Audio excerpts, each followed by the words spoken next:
The Supernatural Dogshit podcast is controversial and confrontational and may cause offense to some. Listener discretion is advised.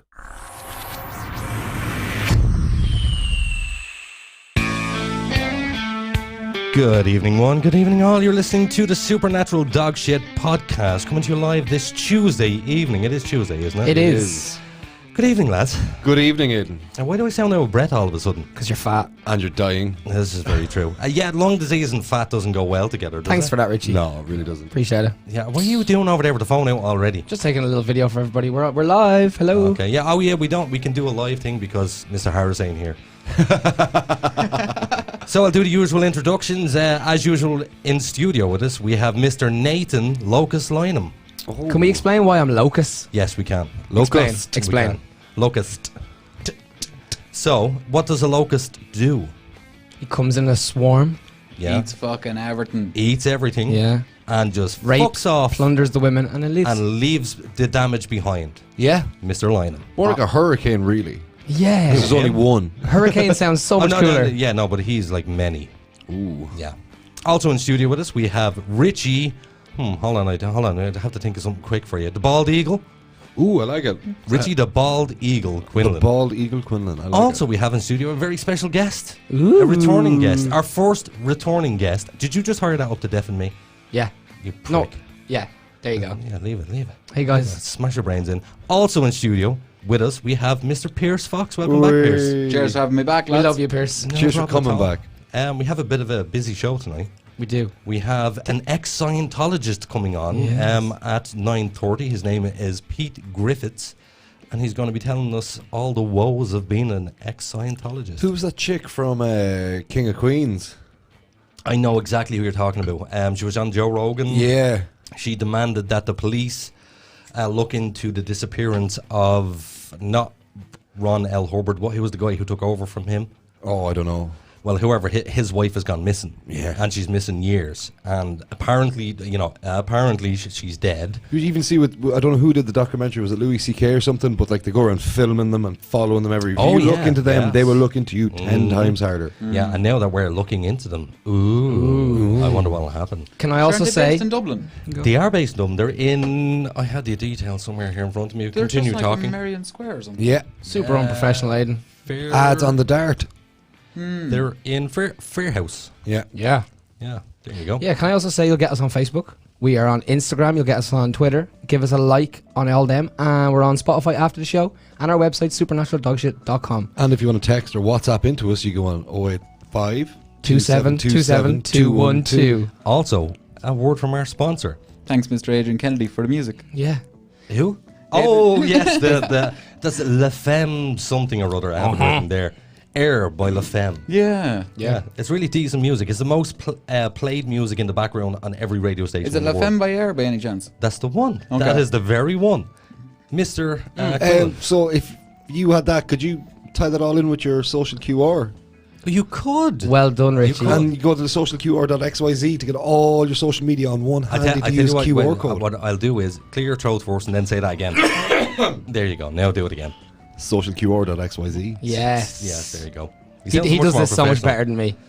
So, what is it? What is social QR? Socialqr.xyz is the website you go to get QR codes for all your social media. You can consolidate them all in one place and print them out in little stickers. You can just send them as picture files. People can click on them with their QR scanners on their phones. Nearly every phone has one. Suitable for digital and print media. Yes, anything you like. Yeah, anything you like. What is it that you like to do with social QR, Mr. Lynham? Mr. Locust Lynham. Yeah, Mr. Locust. I like to put all my porn in one place. You do. So but the thing is, the handiest thing for any band going out there, especially if you have little freebie stickers with your merch, is stick your little tiny social QR code in there, and someone gets it at a gig or sees it somewhere, and they just scan that QR code, and boom, you bring them to everything. Leave it on the hand dryer. Anywhere you like. Tag those stickers anywhere you like. Well, not anywhere you like, because then anywhere it becomes you like. vandalism at some stage. Yeah, but that's not associated to socialqr.xyz. Can I just point out, by the way, that this evening I have a bit of a toothache. And my stomach is going. It's because you're dying. So there, yes, it is. And we have no sympathy for you whatsoever. But no, I have a little bit. But hold on. It affects you because why? There's those steamy, gassy, hot farts coming all day. It's a very warm studio. I'm shirtless. You are shirtless. So here's my. I could barely do it. That was disgusting. That was going to follow through. I can see it in your face. Yeah. I can see it in my pants. See it in your eyes. At least you're not like Richie. You don't have like anal leaking. Anal leakage is a serious issue that affects 1 in 1 Richies. Actually. Oh no, I was going to tell a story. I can't. Why? I can't. Why? No, I can't. I'll tell you. You can't. I'll tell you after. That was me again, by the way, if you could hear that in the background. No. Don't worry. Or I can taste it. It'll waft over to you in a little bit. So Aiden, let's turn the tables for a sec. What's that? Did anything happen to you this weekend? No, I'm going to ask you the question first. No, you haven't asked the question. Wait. Shut the two of you up. Pierce. What? Did anything interesting happen to you this week? No. To be fair, it was fairly dry out of the week now. nothing. That backfired on you. It did. So, Mr. Lynham, anything happened to you this week? No, well, this is kind of a weird one. It's not that weird. I was leaving Lidl today. I went to Lidl, get some beers as I do before the show. On the little aisle? I like to have a little drink. No, but that happened last week that someone let me skip the queue. Amazing when that happens, by the way. Shout out to anybody who lets someone skip the queue and they have less items than you do. You are what keeps Ireland Irish. Yeah, but this is going back to Aiden calling me locust. I was leaving Lidl today, and a woman in a car, no idea who, just decided to give me the finger. Oh, that ties into what I was going to say. I must have done something wrong to this woman because I do not know who she was. And You know her daughter, it's that. Oh. Pierce. Thanks, Pierce. Yeah. Good man, Pierce. I knew there was a reason why we bring you in. I know. I was driving today and I had right of way, and these two ladies of African origin driving a Vectra decided that the rules of the road didn't apply to them, and they swerved out across me because basically we're coming up to a T-junction. The T-junction was on my left. So I'd right of way passing through it, and they wanted to turn right. So she drove into the middle of the road first as I was approaching, and I said, right, put the foot down. So if there is an accident, it's on her. Sped up, and as I was speeding up, she hit the horn as hard as she could, swerved out, but then swerved back at the last second. Oh, tactical manoeuvres. I swerved at her, then kind of popped the handbrake and stopped. You did a little handbrake? Just to get the arse of my car out to completely block her path. Okay. She drove, curbed herself, and I stuck up the 2 fingers, shouted something at her, and drove off. I don't want to know what you shouted. Nobody wants to know what I shouted at her because it was very expletive rich. Is there any chance we can get the story out of you what happened with the Chinese last week? No. Okay, no problem. Moving on. So, Aiden, did anything happen to you this weekend? I'm rolling a cigarette. So?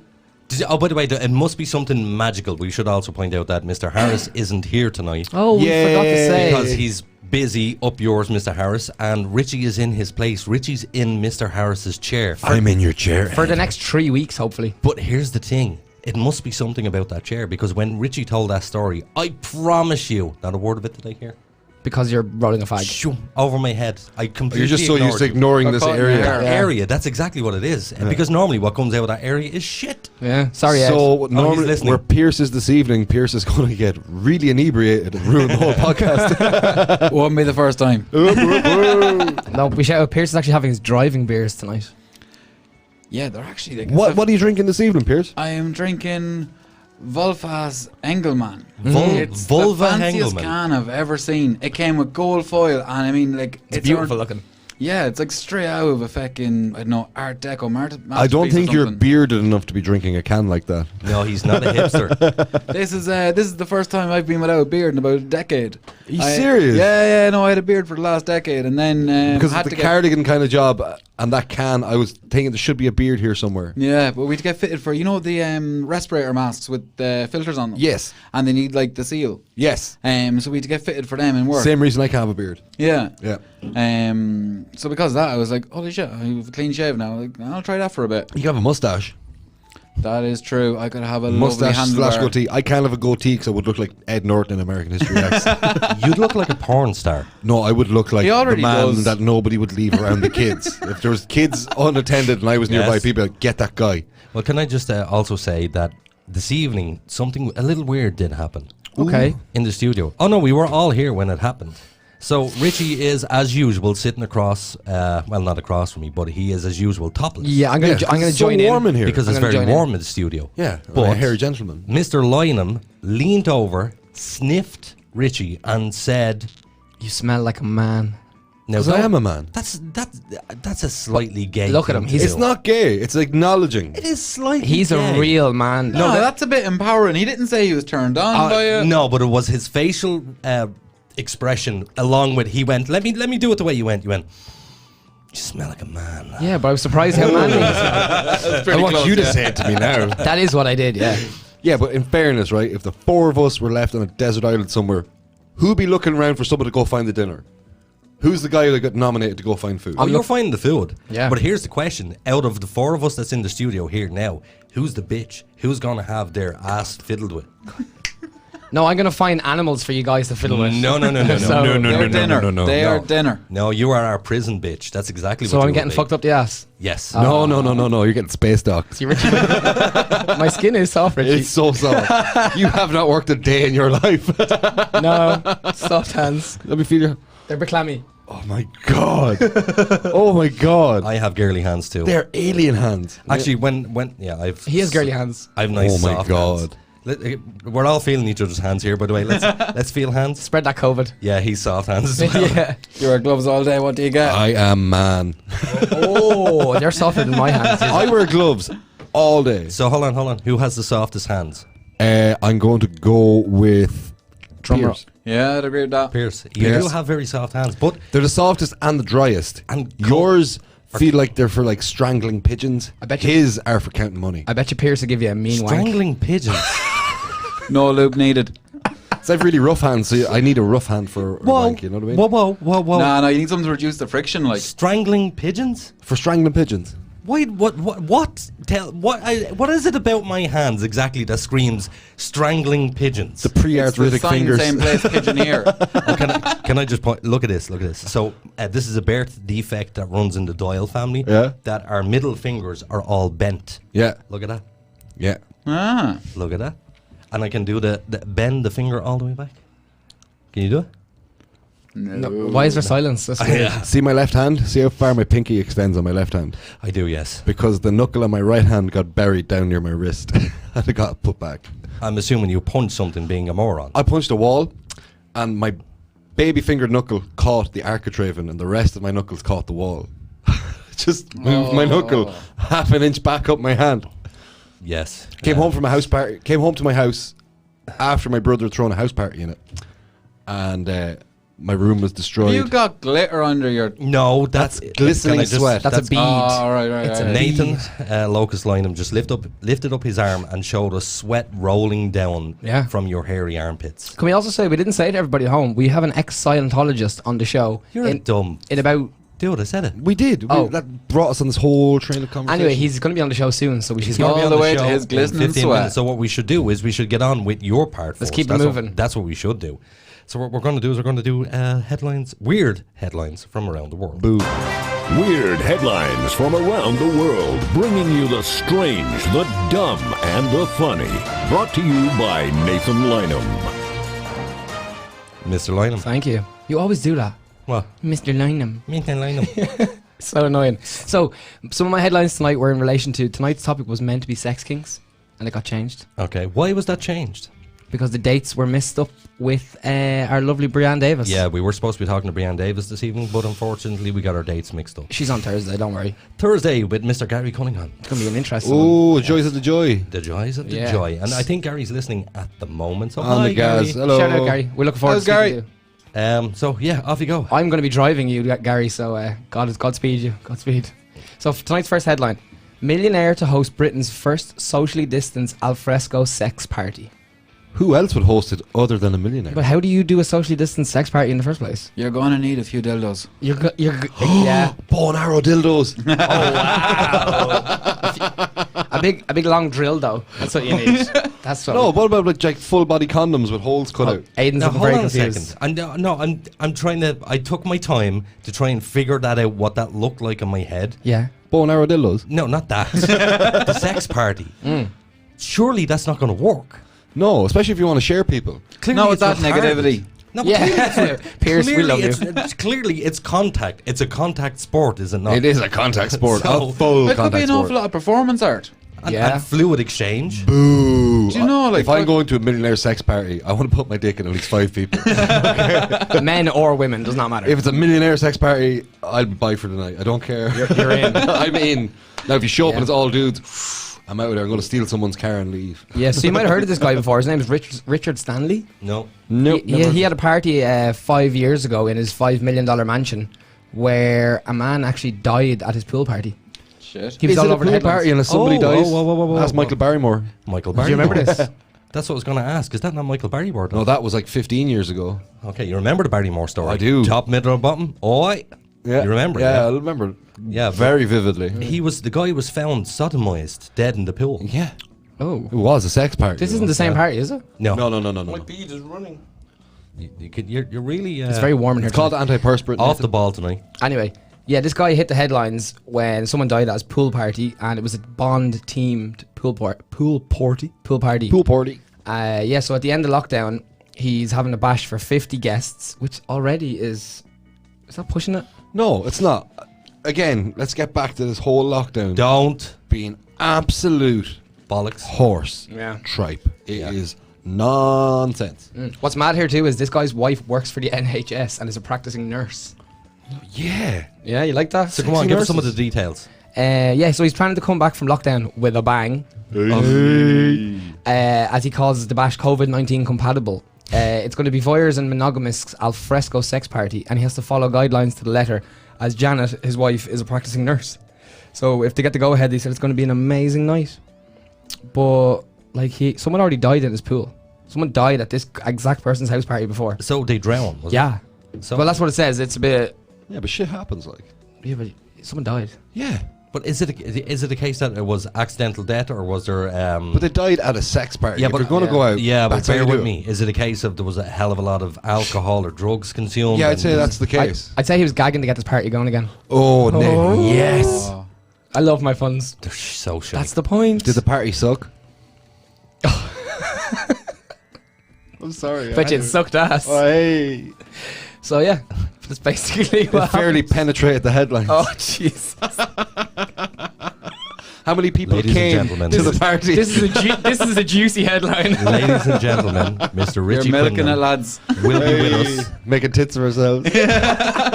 Mr. Quinlan will be with us for the next 3 weeks, Oh unfortunately. Lord! Expect this every night. All right, let's go to headline number 2. So number 2 is a man who had an erection for 2 days had to undergo an op as he thought his penis would die.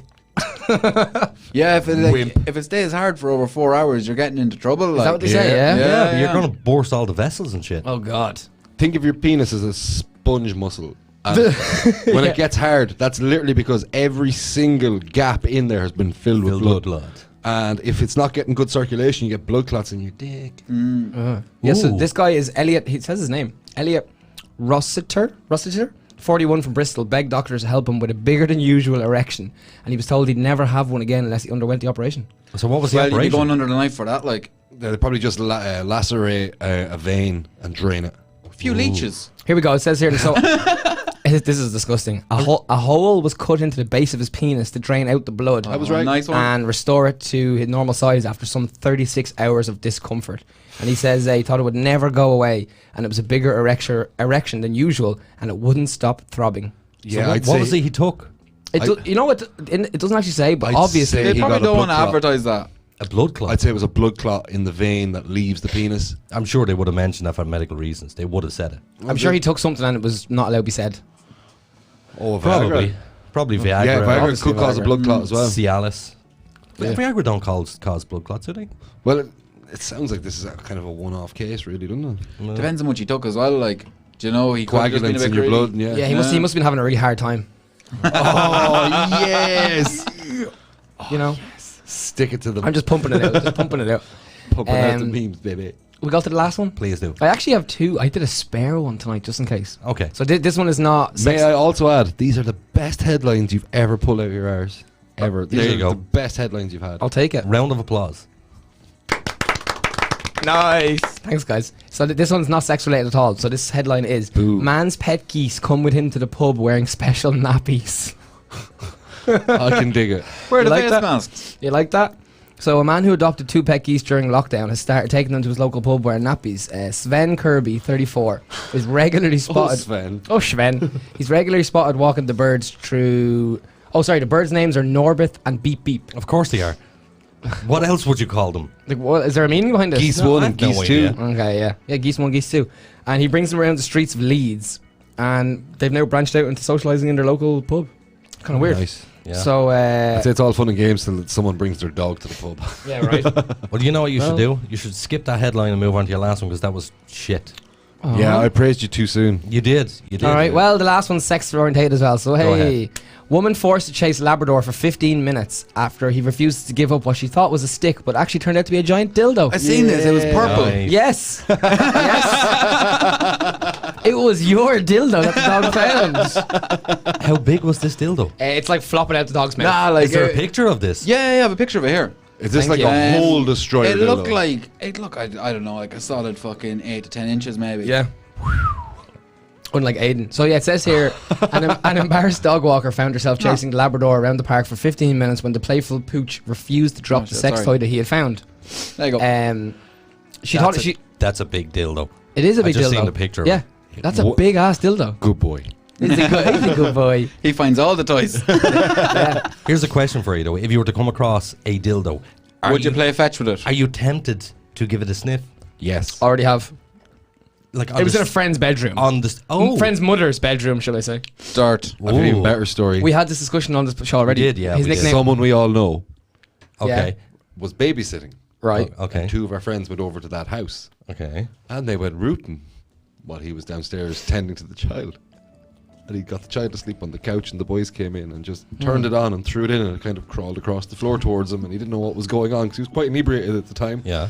And as soon as he realised what it was and whose it was his sister's, he got a cleaver and attempted to murder the 2 boys. Oh, very nice. Can't say Sounds I They blame made him. a very narrow escape. Sounds like a very stable person. No, this guy is well not stable. Yeah. Doesn't sound it. Does that sound that way? But in fairness, if someone threw my sister's dildo at me, I'd bust out laughing. So would I. I'd bust out laughing. I'd probably try and take it to a gross place where they feel really weird by it, and it's the way you get in the back. Well, by licking it or Or something? something of that. Because I can see you doing that. Yes, that's I can see you licking a dildo. Yeah, just to shock them. If they think Just I'm to- shocked by the presence of it, you have to double down and make them shocked at what you do with it. Yeah. Yeah, we should change the name of the podcast, by the way. Why? From Supernatural Dogshit to something sexual, because every time, every day, not every day, every Thursday, Tuesday and Thursday, we do bring up sex all the time. Because Supernatural we're a bunch dog of sex. dudes, and everybody's all about But sex. are we not just playing into the stereotype of every couple of seconds we think about sex? No. But we do. We do. That's why they're called stereotypes. Because they're stereotypical. Are they? Yes. What is it? We're supposed every 11 seconds something stupid like that. I think that's an American kind of statistic. I think in Ireland it's every half an hour. We space it out a bit, have more fun. We space it out a bit. We're too concerned with other stuff. Like. I'm trying to think when was the last time I thought about sex today. I'd say you're 5 thinking about it seconds ago. right now. No, I'm thinking about sex. No, hold on. Now I am. But no, today, Yeah. probably twice. I do have one more headline to kill. Please. Why not? Please. It's not sex related whatsoever. Why are you trying to kill time for lovely listeners who love listening to us? Because I'm pretty sure that it's getting over-sexualized. And I hope Yeah. to God that Pete's not listening And right this now. is bringing it away from sex, don't worry. Good so, stuff. rail workers suspended after man cave was found underneath the railway. Unreal. Have you heard about Clever this? bastard. So, like, pretty much like the studio? Yeah. Like a man cave? Yeah. Basically a DOS area. We had one in, I used to work for Dunn Stores. Okay. Ooh. And a massive 2 middle fingers to Dunn Stores Ireland. God F you duns. damn, I wish you the worst. 3 years of my life I'll never get back. For legal reasons, Supernatural Dogshit does not wish duns the worst. No. No, Richie does. Continue. We, in the stockroom, We Richie. we know people who work there who hate the place as well. Yeah. In where we keep the pillows and duvets, there's a big racking. And you we used to built a hide. fort You built a fort. up there. But we'd hide up there for hours and take turns covering each other hiding Like up a there. fort that you'd make when you were a child. Yes. No. But this is made by a bunch of grown-ass men. Hold on. You said no, but he said yes. Men make forts Could too. you see it from the ground? Like, how well was it hidden? Oh, so well hidden. Because it was just like maybe 30-foot high racking. Yeah. And what was the base of this? The floor of the racking, you know, the yellow and blue Yeah. trestle Okay. Were racking you on the with second the floor? silver panel floor. No, we're top floor. Oh, I love And it. what was in this? Well hidden. What was in there? Yeah. A couch made of pillows and duvets, Okay. a phone charger, Okay. because everybody had the stupid Nokia fucking phones. Yeah. Oh, Sorry this for is- swearing this first is swear. going way back. First swear tonight. First swear of the night. No, it's Yeah. not. Oh. I swore earlier. I just didn't point it out. I could swear I didn't know that. Anyway, but we had a Love hidey hole, and then you'd hear them calling you over the tannoy. And the first thing you do was look and make sure there was no manager in the stockroom, because when they're going around, they will look for you. They will hunt you down because they're like, they're outside smoking. That's the first place they go, is look and see where you're on a sneaky fag break, because you weren't allowed to do anything in Dunn's. You were Snake. this little robot human that wasn't expected to act like a human being. So you'd have to wait and make sure there was sketch, and then climb down and go and say, oh, I didn't hear the tannoid, I was out in the yard filling the baler. Yeah. Yeah. So obviously yours was in Duns, okay? So you guys have a guess. Where was this one found underneath the railway? It's a pretty cool city. Where was it found? Where, as in location? Location. Bristol. No, way cooler. Oh. Where has the best subway? New York. Yes. This was found in New York. Oh, that's too easy though, because they've loads and loads of so abandoned many. Have subway. you seen the guys who go around the abandoned subways in New York and homeless London? Yeah. cities? Unbelievable Yeah. stuff. I'd love to go over. All there. the closed Very down stations and stuff is sick. And there's something over in Germany as well. Something very similar to that. Actually, it's And in no, Paris. is it not and France? in Yeah, the London. catacombs and catacombs. Catacombs in Catacombs, Paris. yeah. You could do a whole podcast on that, man. yeah. Do you ever see Ali Law? Do you know who that is? There's one as above, so below, or something as well as down there. But like, there's that found footage. They actually found the camcorders of the guys who went missing down there. Whoa. Is that real though? Yeah. Is it? No, it is the amount of people. There's something like 16 people every year go missing down there. The Brigade Sapir du Yeah, no. Pompey. That's the BSP. That's the French fire service. Yeah, but particularly them guys. Was that not just a bit of a hype to? No, that's what kind of. Because it was an underground movement of going down here, because they had raves down there. Yeah, yeah. But the BSP, Brigade Sapir du Pompey, the French, the Parisian firefighters, won't go down there. Why? Because it is a maze, Right. right? So they'll go down as far as their rope will go. When they run out of rope, that's it. They don't But come off surely the they've line. mapped this area out. It's It actually- unmappable. Yeah, it hasn't. Yeah. Nothing's unmappable. We've No, I just think like an thousands, army of drones. Like. thousands of years of people just constantly building and hiding bodies. Yeah. Ending one like there's actual sealed off systems of caves in there that people break into. There's no way of getting out of them. Like sometimes they lead out into sewers miles and miles outside Paris. Paris is huge. We're gonna do an episode on this. For I'd, sure. I'd love to go down there. Well, Oh yeah, but like Even the Dublin catacombs would be cool. yeah, Actually, did can you you know get into them illegally or legally? there's catacombs here in Mullingar. there is? That's true. Yeah. Underneath the cathedral in town, there's. Did you catacombs. know that the River Liffey, where it is now, running through the city centre, wasn't actually back in the day? It was That's- redirected, was it? That's not where it was. Where do you go? The mouth of the Okay. Liffey. Yeah, so basically, you know when you were going towards, what's the O2? Yes. So when you're going towards the O2, that road that you drive on, that's where the Liffey was. It was more over to the left. Is that why it's called the Keys? Because actually, Yes. Now, if you actually, you can get under there, under that road, and you can see the old Liffey running through. Still there. yeah, and the railways there as well, underground I railways. don't know about that. Because whenever you're leaving Connolly, and if you're getting the Leak Slip Confe line, when you're going out, and do you ever stand on the ends of the platforms at Connolly Station and just look out at that sea of it's just so horrible to look at. Concrete. When you... Nathan left the door open. You just close that door, Pierce. Yeah, no keep worries, beeping, give me anxiety. So when you go on the Leaks Confe line going out of Dublin back towards the Mullingar and the Sligo line, tell it he can be heard. No, he's on the phone to the Scientologist guy. Ah, lovely. Yeah. So the interview. When you go on that line, as you're leaving the premises of Connolly Station, you can see all the old, like it's like a whole level lower of all the old like rail cars. We used to bring all the coal in, right? Because it has to be down lower because it was meet the level of the River Liffey. Okay. So they come off the boats onto those and they bring them around, but there's actually little tunnels and bridges all under that maze of concrete and masts and wires and track. Right. There's awesome. little railings. Sorry, I just thought it's a lot cooler when you look at it. Anybody listening, next time you're up there, when you're getting the train out, just throw the eyes around and you will see some crazy old stuff. It's all just left. There's still the massive tipper carts. Everything is still there. And are they the same size as the regular trains, or are they like the No, they're trains? they're the narrow gauge. Yeah. The old Irish narrow gauge, like you'd find them on bog trains. Yeah, like the Board and Mona ones you see going by, like. Yeah, but they're like them, but they're black. Class. Well, I hate to interrupt you there, ladies and gentlemen, but we have to go into our first ad break. Yes, it is that time. So we'll be back in a few minutes. They're the same ones. So, Billy, does your social media look like a teenager's bedroom? What? Full of Justin Bieber posters? No, you incompetent fool. Messy and unorganized. Yeah, it kinda does. But what can I do about it? Oh, poor simple Billy. Why not put all your social media in one convenient place? But gee whiz, mister, how can I do that? With Social QR, of course. It's easy, fast, and free. But what's social QR? Well, Billy, I'm glad you asked. Social QR is a one-stop shop for personal and business social media users to have all your social media in one place. Easy to set up, easy to share, and fully customizable, with your own custom QR code suitable for digital and print media. Jiminy crickets, so now it'll be as tidy as my web browser? So don't forget, Billy, that's socialqr.xyz. And Billy, take down the Justin Bieber posters. Aww. Every day, Richie has to drive 2 miles to bum tobacco from his friends. With your generous donation of only $19.20 a week, Richie won't have to sponge from his friends. Text Richie to 5210342 to 759126089 so we can finally tell Richie to piss off. From its rich traditions beginning when the first AM radio transmission was broadcast in the year 1900 to present day, where radio is still the most listened to form of media and the #1 source for people of all ages to enjoy their favorite music and discover new artists. Sure, the technology has changed, but the concept has stood the test of time throughout history. From the end of World War II, General Eisenhower informs me that the forces of Germany have surrendered to the United Nations. The flags of freedom fly all over Europe. to the falling of the Berlin Wall. Our top story.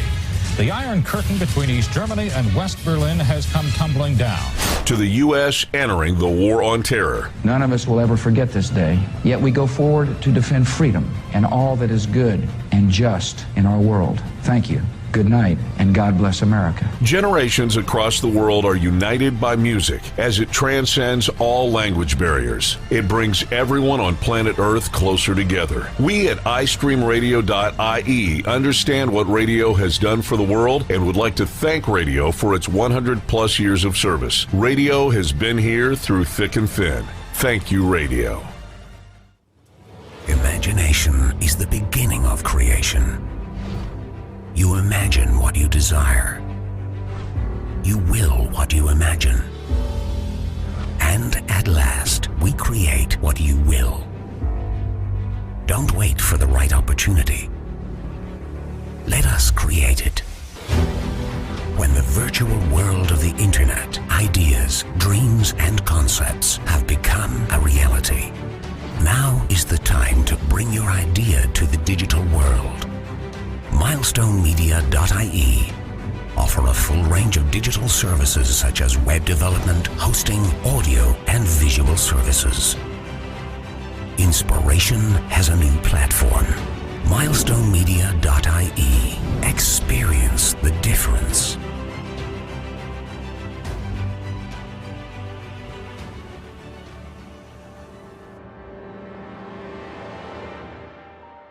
Hello, Supernatural Dogshit fans. I want to play a game. On October 31st, the Supernatural Dogshit team will be live for our Halloween special. In studio, Psychic Deborah Orr and the team will be on an undisclosed haunted location. Will they survive? Tune in on October 31st at 9 p.m. Oh yes, there will be blood.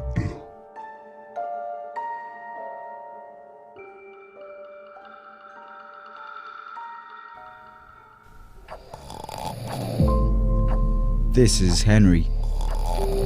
He's 40 minutes late. Again. His crew are waiting for him in the yard. He insists on using a wanked iPhone 4 to keep his alarms every morning. Ed says if he's late again, he'll eat his nonsense-spewing face, because he's sick of his dogshit excuses. With your one-off donation of €3, we can get him an alarm clock and batteries from the pound shop. Please help this lazy gobshite get his ass to work before his employment runs out.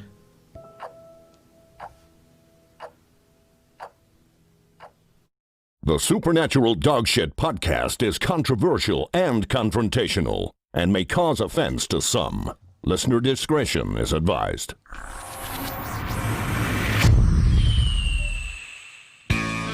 And you're all very welcome back. That was a very quick ad break. It always is too quick. Yeah, we're going to have to come up with a lot more ads. We will, don't worry. Yeah, like 20-minute segments of ads would be awesome. Yeah. That way we can all have a nice little break. So we're going to go straight into our next section because we have a caller on the line. A very special guest who is Pete Griffiths. Hi, Pete. Hi, how you doing? Not too bad, not too bad. So, Pete, you are an ex-Scientologist and you run the website Ex-Scientology of Ireland, is it? That's ex-Scientologistsilent.com to give it its full title. Okie dokie. So, I'm going to go straight off the bat into this. How did you get involved with Scientology? Ooh, well, it was a number of years ago, and I'm out for a good number of years, and I'm really happy about that. But essentially, it was in the UK. My brother had started doing a course. My wife started doing a course. So when they asked me to do a course to improve my life, what could go wrong? My family were doing it. They didn't seem to be, they hadn't turned different colours or anything. They hadn't behaved oddly or differently. No one mentioned it was a religion or a cult. We were just improving our lives. And that's how we got sucked into it, basically, yeah. And how was it actually sold to you? What is it that they I'm sure there was some sort of pamphlet or some sort of advertisement. Was it better your life, or what? Because you said there was no religious aspect to it. Oh, none at all. In my case, it was the thing that they've got called the Oxford Capacity Analysis that's got nothing whatsoever to do with Oxford. It's essentially a personality test. Okay. And for years, people who've been around Dublin City Centre will probably remember being asked to do a free personality test. That's one they used to use at the time. They don't do that too much now. But it consists of 200 questions about yourself, the answers which are yes, maybe, or no. And you really have to reflect on the answers if you want to do a proper test. Obviously, you could just fill it in willy-nilly. But, they have a way of finding out if you've done that. There are key questions that kind of give it all away. So I just did a personality analysis. I kind of always liked doing those things for fun anyway. Okay. And to meet people who claimed to be able to increase your intelligence and to, increase your earning power and just generally improve your life in any way you wanted, it sounded too good to be true. Should have known. But was that's it a how case, they got me. Was it a case, though, that you did actually learn stuff from the guys? Well, that's kind of a good question, because when you're in it, you tell yourself that you have improved. Like the first course I did was a communication course. And certainly when I'd finished it, I thought at the time, yes, my communications improved. The irony is that when I went back to work on the Monday, I couldn't tell my workmates what I'd just done because it was such a unique experience. So, yes, I've completed a communication course. Hey, I can communicate, folks. But I couldn't tell anybody, which was weird. And I didn't get that at the time, but I see it now. Well, actually, do you know, we have one of the lads here, Richie, who wants to ask you a question. Richie, go ahead. When you did your communication course, could you break down just what the experience was like and how you couldn't explain to people what you had done? Like, did you feel kind of weird, like you were doing some weird new thing that people wouldn't get, or was it kind of like what they'd taught you was outside the realm of normal reality? All of that, to be honest with you. Like, I'll break it down. The very first thing you do, you have to be able to face a person comfortably in order to be able to communicate with them. So what they have you do is they have two of you sit in chairs facing each other 3 feet apart, and you close your eyes, and that's kind of easy enough. You know someone's there and so on, and you pass that one pretty quickly. Then you have to do it with your eyes open, and you have to look at the other person.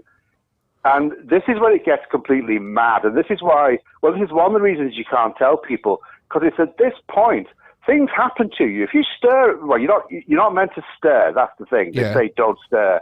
You just look at someone.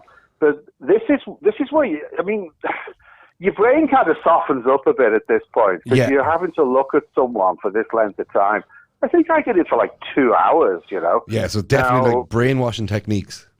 It's definitely a technique, and I've since heard that it definitely is a kind of mind manipulation technique. It's self-hypnosis is what you're actually doing, because you're telling yourself you have to get through the ordeal, and I swear to God, it's like an ordeal. But you have to pass it to get to the next one, then the next one. There's a few different, I think there's about 5 or 6 steps in the beginning course. I mean, there's more complicated ones as you do more of it. But you definitely change at that point, because you hypnotize yourself essentially. But of course, they don't tell you that, you know. And were you slightly embarrassed telling your friends and family or co-workers? They just wouldn't understand. You know, it wasn't even embarrassment. It was just like, oh, they won't understand that. Don't bother telling them. Hey, I can communicate though. Whoa, look at me. You know. And did you find that was there people observing you the whole time these things were going on? Oh yeah, absolutely. So they'd be now, looking in an for ideal situation, there'd be a room full of people doing it. Now, Scientology organizations are actually so small. There was just me and somebody else doing it. Yeah. But there was a supervisor constantly watching. Because when you do it, like, it's called training routines, and they call it TRs for short. Yeah. They've got a thing called TRs the hard way, and that is tough. You've got to do every step for like 4 hours without blinking, without fidgeting, without twitching. If you're doing the it's just incredible. You, you just got to get through it, and you push yourself through it, not really to achieve anything other than the fact that, you know, you're glad it's over and done with, you know, so yeah. And did you, sorry, Aiden. Yeah, after your training, so how long were the courses? This wasn't obviously a 2-week long course. Oh, this is a quick one. This is a weekend course. Really? But you're there all day. Oh so yeah. I suppose absolutely. the only question I have here for that is, how much did that cost? Okay, at the time it was really cheap. Now I believe the equivalent is round about €100 mark now. At the time I did it, it was 30 quid. Okay. And your initial courses will be that price, but that's the cheapest course you'll ever get, because it goes up from there. My next one was 300, and then so on. You know. And how many courses in total did you do? Altogether? Yeah, altogether. Oh, geez, I couldn't tell you. I don't know. I mean, I did one course that lasted 6 months, you know, because I sort of threw myself into it wholeheartedly. Once I thought, oh, this is great. Yeah, let's do some more. And have you actually estimated on a total of what it cost you? I didn't spend much more than a few thousand, but I lost a lot more because during that period I lost a house. I lived in Sussex training with no money coming in, and I now realize I must have spent the money from the house. My wife was with me as well, but it's funny how you just blank things out. You sort of blank things out for what you think is the greater good.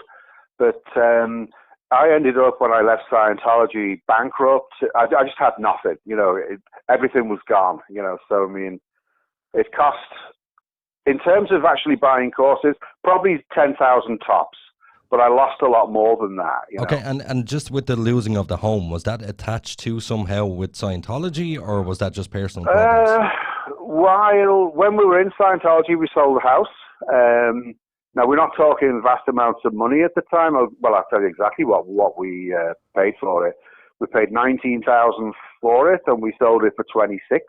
But obviously, a lot of that $26,000 was to pay off the $19,000 that we hadn't already paid off. Yeah. So we had a few thousand left. And when you've no source of income, then what happened? Well, you've got to live on what you've got.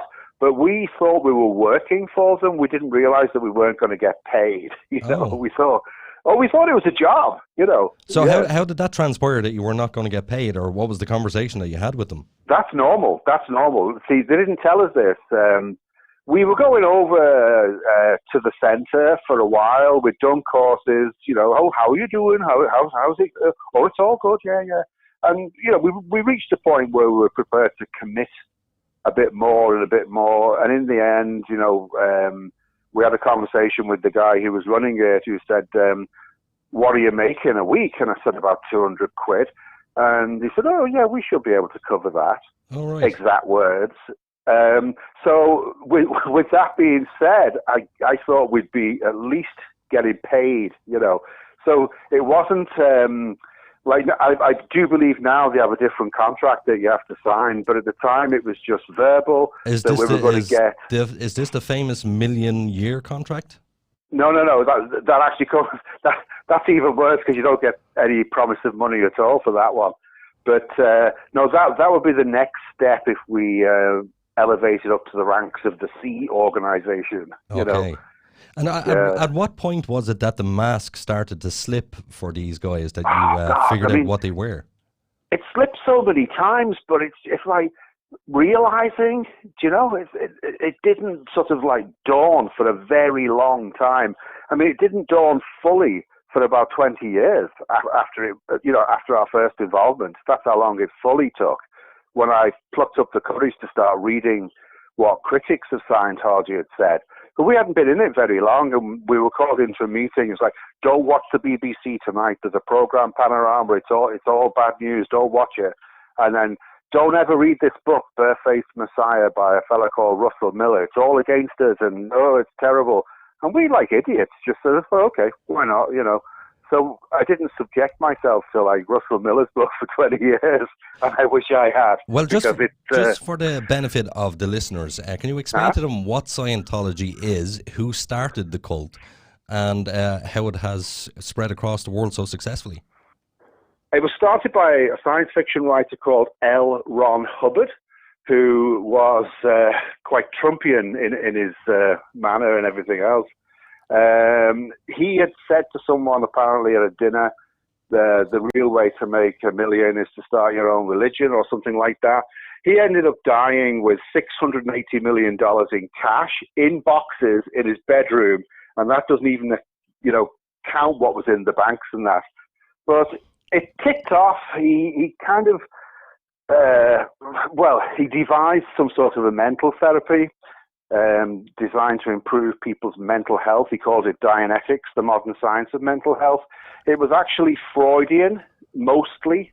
It was also a few other things as well, but it was mostly Freudian, something called abreaction therapy, where if you take a person back in time, let's say, for example, let's say someone was always upset about something, and then you took them back and back and back until they came to the first time they were ever upset.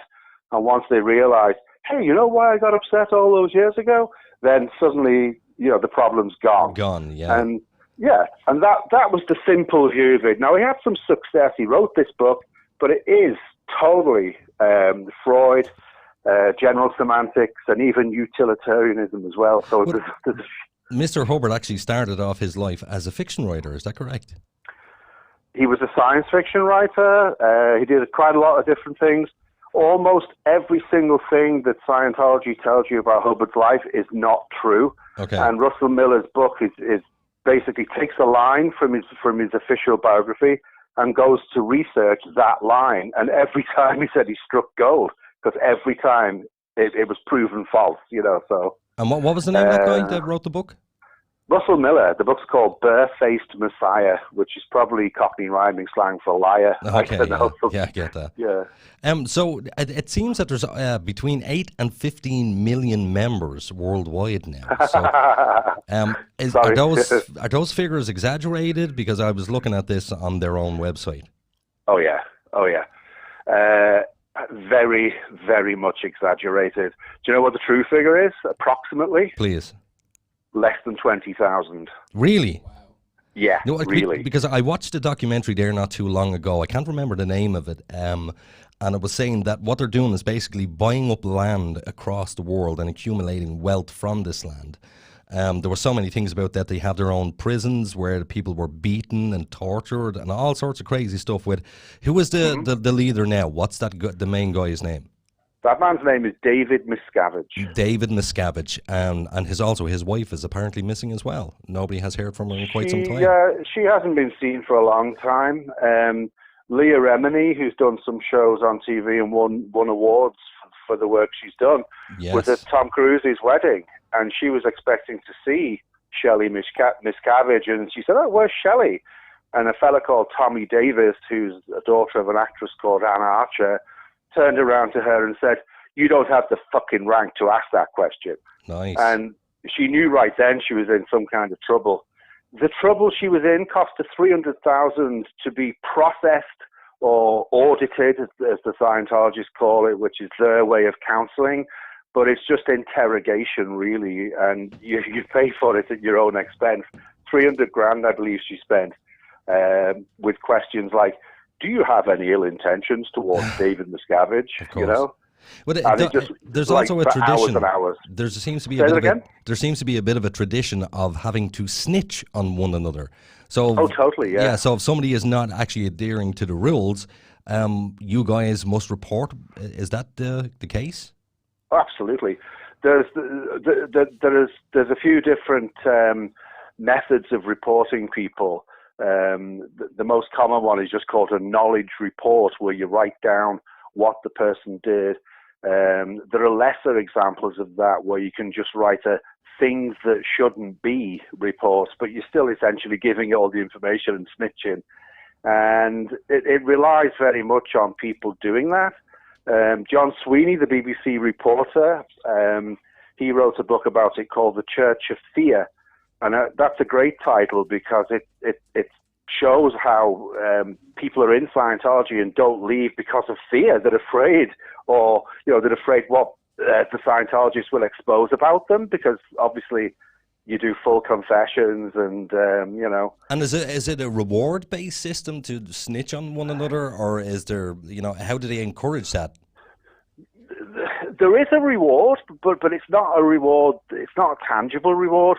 It's just you're in the good books. Okay. Okay, and can you tell us a little bit, and this is where it starts getting crazy for me, tell us a little bit about Xenu. Yeah. Well, when you're a Scientologist, up to a certain level, you don't know about Xenu. Even when you do know about Xenu, you're either too embarrassed to admit that, oh, hang on a minute. Now, what's happened in recent years, especially in the last 10 years, is that the story's out, everyone knows about it. Before that, they used to deny it. Now enough people know about it, and people like South Park come along and make the episodes and all the rest of it. So but oh my. So who is this Xenu character? Well, 75 million years ago, or was it trillion? I think it was million. No, I think it was million, yeah. This Xenu fella, he was like the supreme ruler, and he ruled everything, and he was in charge. and for some reason his people were going to unelect him. I don't know how you unelect a supreme ruler, but he never explained that. And he decided to sort of like solve his problems, and the main problem he had was overpopulation. This sounds garbled. It is. Right. To solve the overpopulation, he decided to call everybody in for a tax audit. Okay. Right. And when he had them, this is everybody now. This is every single person on whichever planet we're on now. Actually, Right. no, we're on the planet Tigiak. I forgot about that, yeah. Okay, so Earth is known as Tigiak, is it? Oh, yeah. No, Earth is Tigiak. Yeah, sorry, I got that wrong. Okay. Where did this all happen? I can't remember the name of the place, but anyway. I can't remember the name. Yeah, it's some crazy place. All I know is that it entailed volcanoes and locking spirits up. And Oh, yeah. Wait, let's get to it. So, first of all, he calls everybody in for a tax audit, and while you're there filling in the forms or whatever it is that you do, you get injected in the lungs with a mixture of alcohol and glycol, which freezes you. Then you're packed into boxes.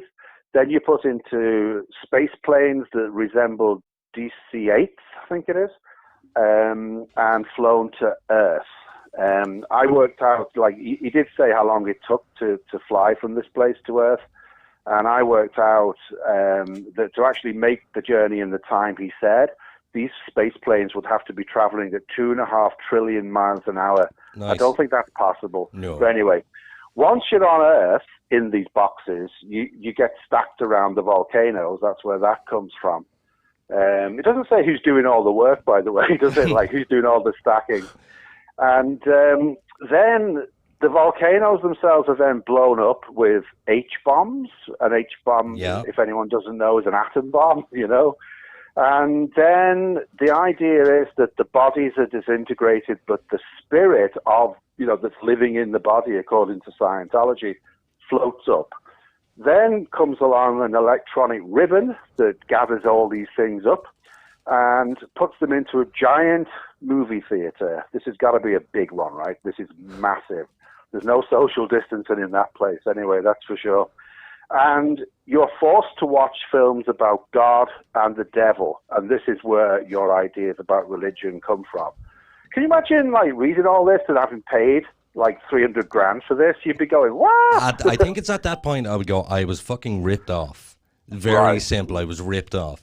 And it's not like there's a money-back guarantee on this either, is it? Oh, my God. Oh, quite the opposite. Oh, my God, no. You sign waivers all the way to say that if you reveal any of this, you'll pay X amount to Scientology. So, But I don't think that's legally binding, though, is it? It's not legally binding, but they, again, like through fear, you'd be afraid if you thought, oh, well, if I say anything, I'm going to pay them hundreds of thousands. I haven't got it, so I better say nothing. The funny thing is, I've known people who reached the point where they read that stuff and just went, oh, fuck. Yeah. They realized it's a con, and Pete, then... It's Richie here. I just have a quick question Richie, for you. hi. I've been listening away to you there and just processing everything you've been saying. And I just have a few little questions. My first one is, what rank did you ascend to within the organization? Good question. I reached the level of public executive secretary. That was my kind of role. And to achieve that, I trained on the organization executive briefing course.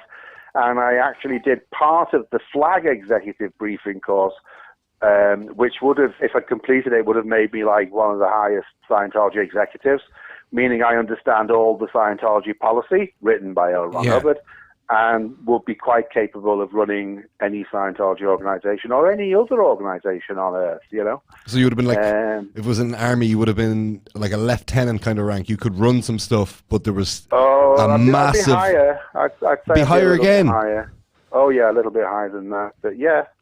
And how much would you be privy to? Like, when you got through, when you found out, were you educated on Xenu and you were briefed? No, oh God, no. You still weren't up there?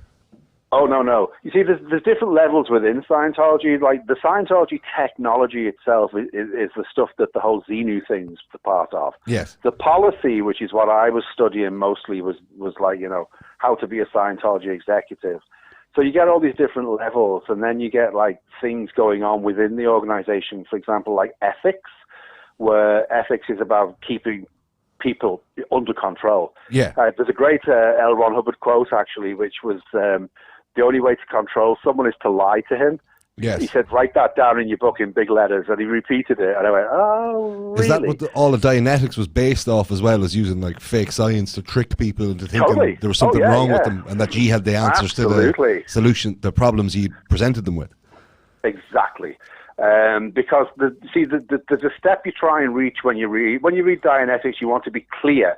You want to be rid of your reactive mind, which Hubbard says is your unconscious. I mean, it's like the Freudian unconscious, and you're aiming to reach clear. Yeah. And you have realizations at various points in your Scientology processing or auditing, and when you reach clear, that's when you realize that you're making it all up. Right. Yeah. So it's like, what? And you and your wife, did it cause strain on your relationship? Did you rank up together, or did one of you ascend faster than the other? We stayed together, but when we wanted to leave, we reached a point where we realized, hang on a minute, we have a child, we have another child coming, we're fucking starving, we're not getting paid. So we decided we wanted to leave, and everyone just turned at that point. Yeah, they tried to get her to turn against me, but we stayed together, and you know, a lot of the tactics at play here is very, very similar to the North Korean government regime, isn't it? Oh God, yeah. People turning on each other. Totally, and there's been some fantastic series on TV in recent years that cover cults that are so much like Scientology. You know, you go, oh yeah. The Path, I'm thinking of, as one there. Then there was another one with, it was more about the famous film star and the contract he had with his wife. What was that called? The Agreement, was it? That's the one, yeah, The Agreement. Yeah. And there's a lot more as well, yeah. So. Well, just back to a question that I asked earlier. When was it that you actually started to see the mask slipping? When did you know this wasn't in your best interest? Well, at different levels. Like I got away after 7 years. Okay, I was told by the local higher organization to me to organize a event for the whole of the area, the whole of the northwest of England, basically, and to put on a celebration and a dinner and all the rest of it. So I organized this in a hotel, and there was some reluctance from the owner of the hotel to allow us to have this, and I just convinced him, you know, what's wrong with it? Just people having a meal and a meeting and all the rest of it. Now, on the night, first of all, like during the planning of this, I had said to the executive director of Manchester organisation, how am I going to get paid for this? And he said, oh, don't worry, people will pay you on the night. So, okay, should I not collect money beforehand? No, it'll be fine. On the night, you can imagine what happened. Yeah, not a penny. I'm going, how the hell am I going to pay this? And I started going around from table to table, asking people do you mind paying now for the meal that you just ate? Did you enjoy it? Was it nice? And I ended up getting nowhere near what I needed. I think it came to around about 2,000 with the venue as well. And I think I got about 300 from the people. What year was that in? This was in 1994. So it was that long ago? It was that long ago, yeah. Yeah, because in my mind I was thinking it wasn't that long ago that you were doing this, and therefore I was thinking surely people, you know, knew that Scientology is a hoax. No. There was a few more members in those days. They reckon in the 90s and the late 80s there's probably 100,000 members worldwide, you know. So it was that was their heyday. Yes, that was it, yeah. There was never the millions that they said. It's just that once you've said you have 1 million members, when somebody asks you again the second time, you've got to go up. You can't go down. Right. And they've done it in Ireland as well. I caught one out in particular that they had a PR spokesperson who kept giving different numbers for the membership. And I went, hang on a minute, he's just gone down from what he said 2 years ago. So what was this? What was the smoking gun? What was the smoking gun that you went, right, okay, this is enough, you're a bunch of idiots, crazy lunatics? On the one hand, it was that dinner. Because I sort of sat down when I was on my own, everybody had gone home. I went, hang on a minute, like, I've now got this debt, I've got to pay this. And, you know, these people couldn't afford to pay for a dinner I forget exactly what it cost, but it can't have been more than like 10 quid. Okay. They couldn't afford to pay that. And I'm going, why am I getting people into Scientology to so-called improve their lives and further than that, you know, to free themselves up, you know, because total freedom is the aim of Scientology, ultimately, for every individual. They're actually wanting superpowers, but that, you know, we could talk forever about that one. So but, you clearly then made an attempt to exit, so you had some sort of exit strategy, did you, or did you just walk away? A bit of both. Because I could no longer, hand on heart, tell people that Scientology was fantastic, because I saw an example of how awful it really was. And I'd seen a lot in the previous 7 years, you know. I think you asked me earlier, like, what was I privy to? Yeah. Well, you're privy to a bit, you're privy to this, that, but I had seen the underbelly, I'd seen the dark underbelly, and I'd been subjected to some of the horror myself. So, like, I knew how horrible it could be. Now, I still didn't fully twig that was the truth of it. That's all it was, you know. So can you explain the process that you actually went through to leave? What was it? Just a case you rang them up and said, "No, I'm not coming in," or what? Well, happened? no. I was running a little mission, like the one that was on Abbey Street, and I had to phone in my statistics once a week.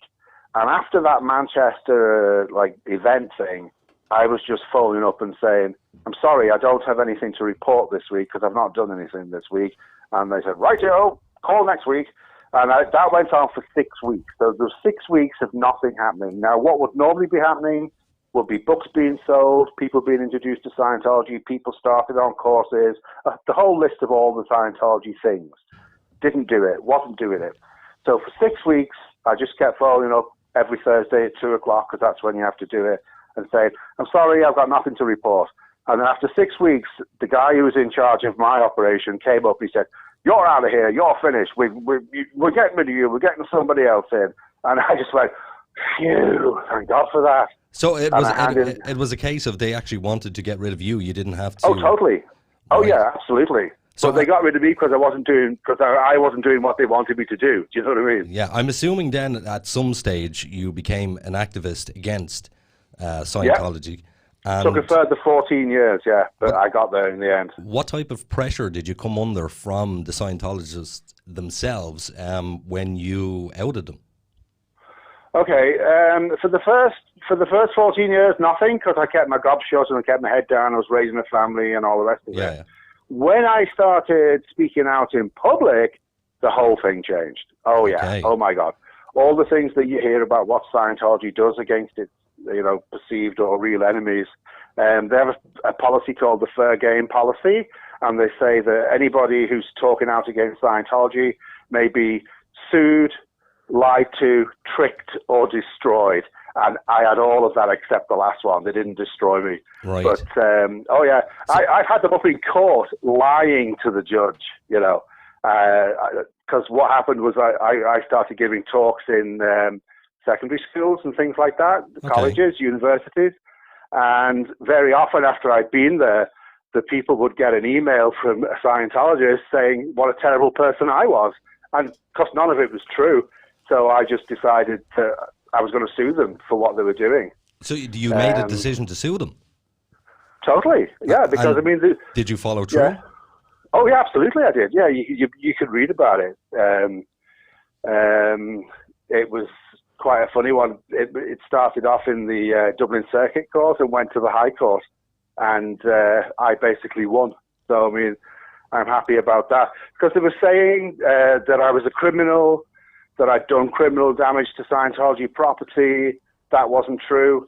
They were saying that I wasn't fit to be going into schools talking to kids because I'd uploaded gay pornography, which I hadn't, because it wasn't gay pornography.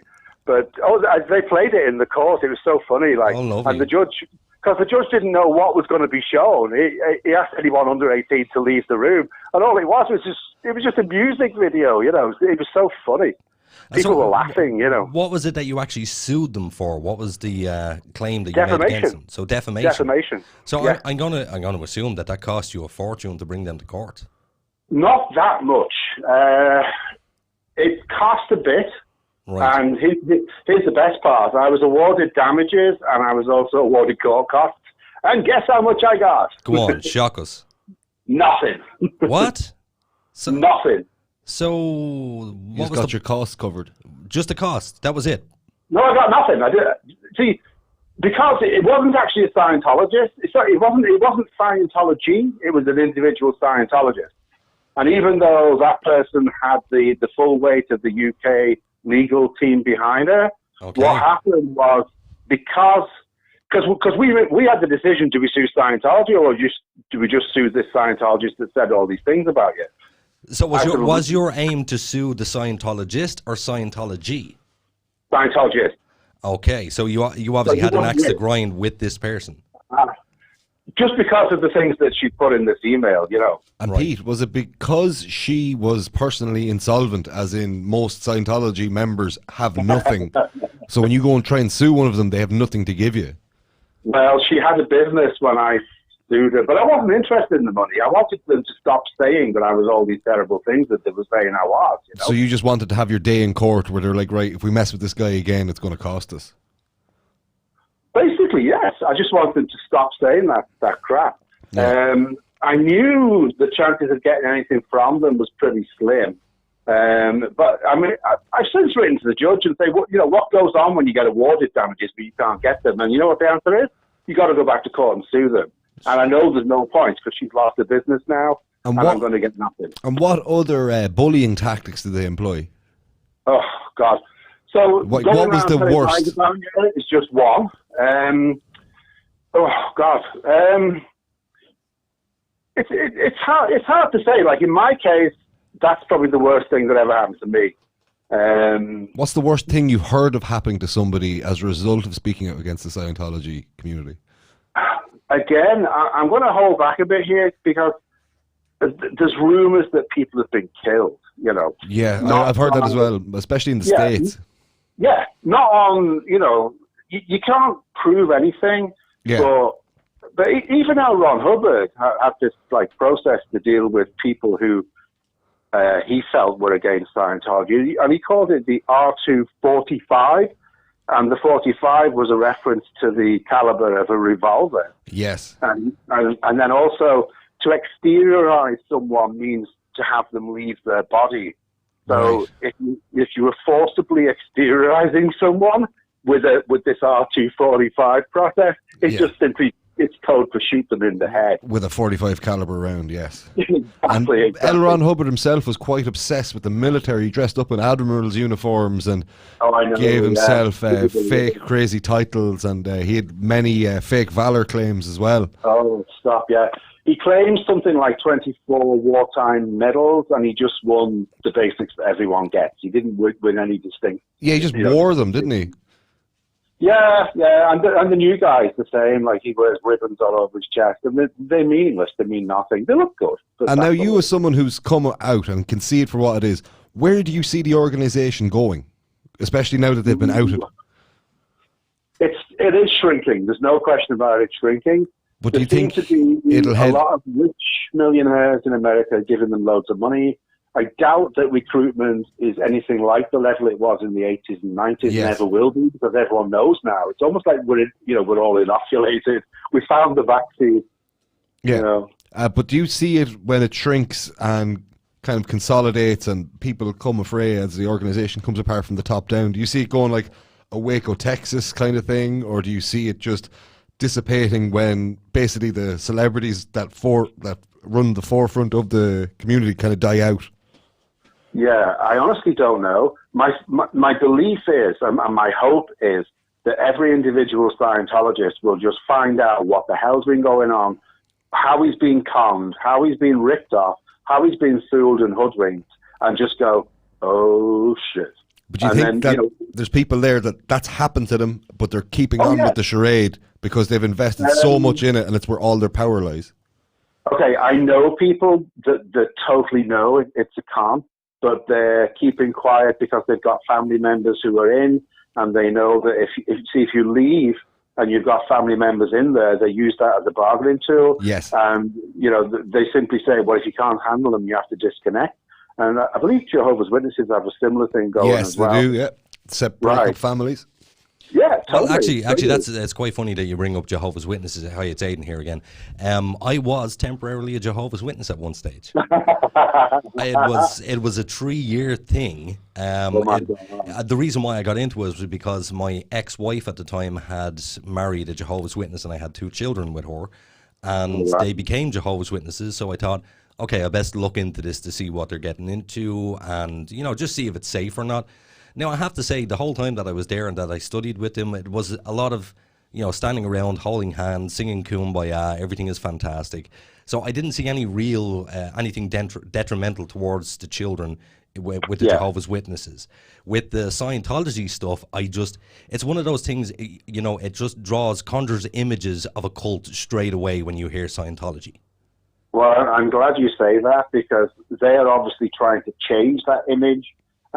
When they bought the place on Merrion Square, the only purpose of that building and the people in it is to get Ireland to think Scientology isn't as bad as people say it is.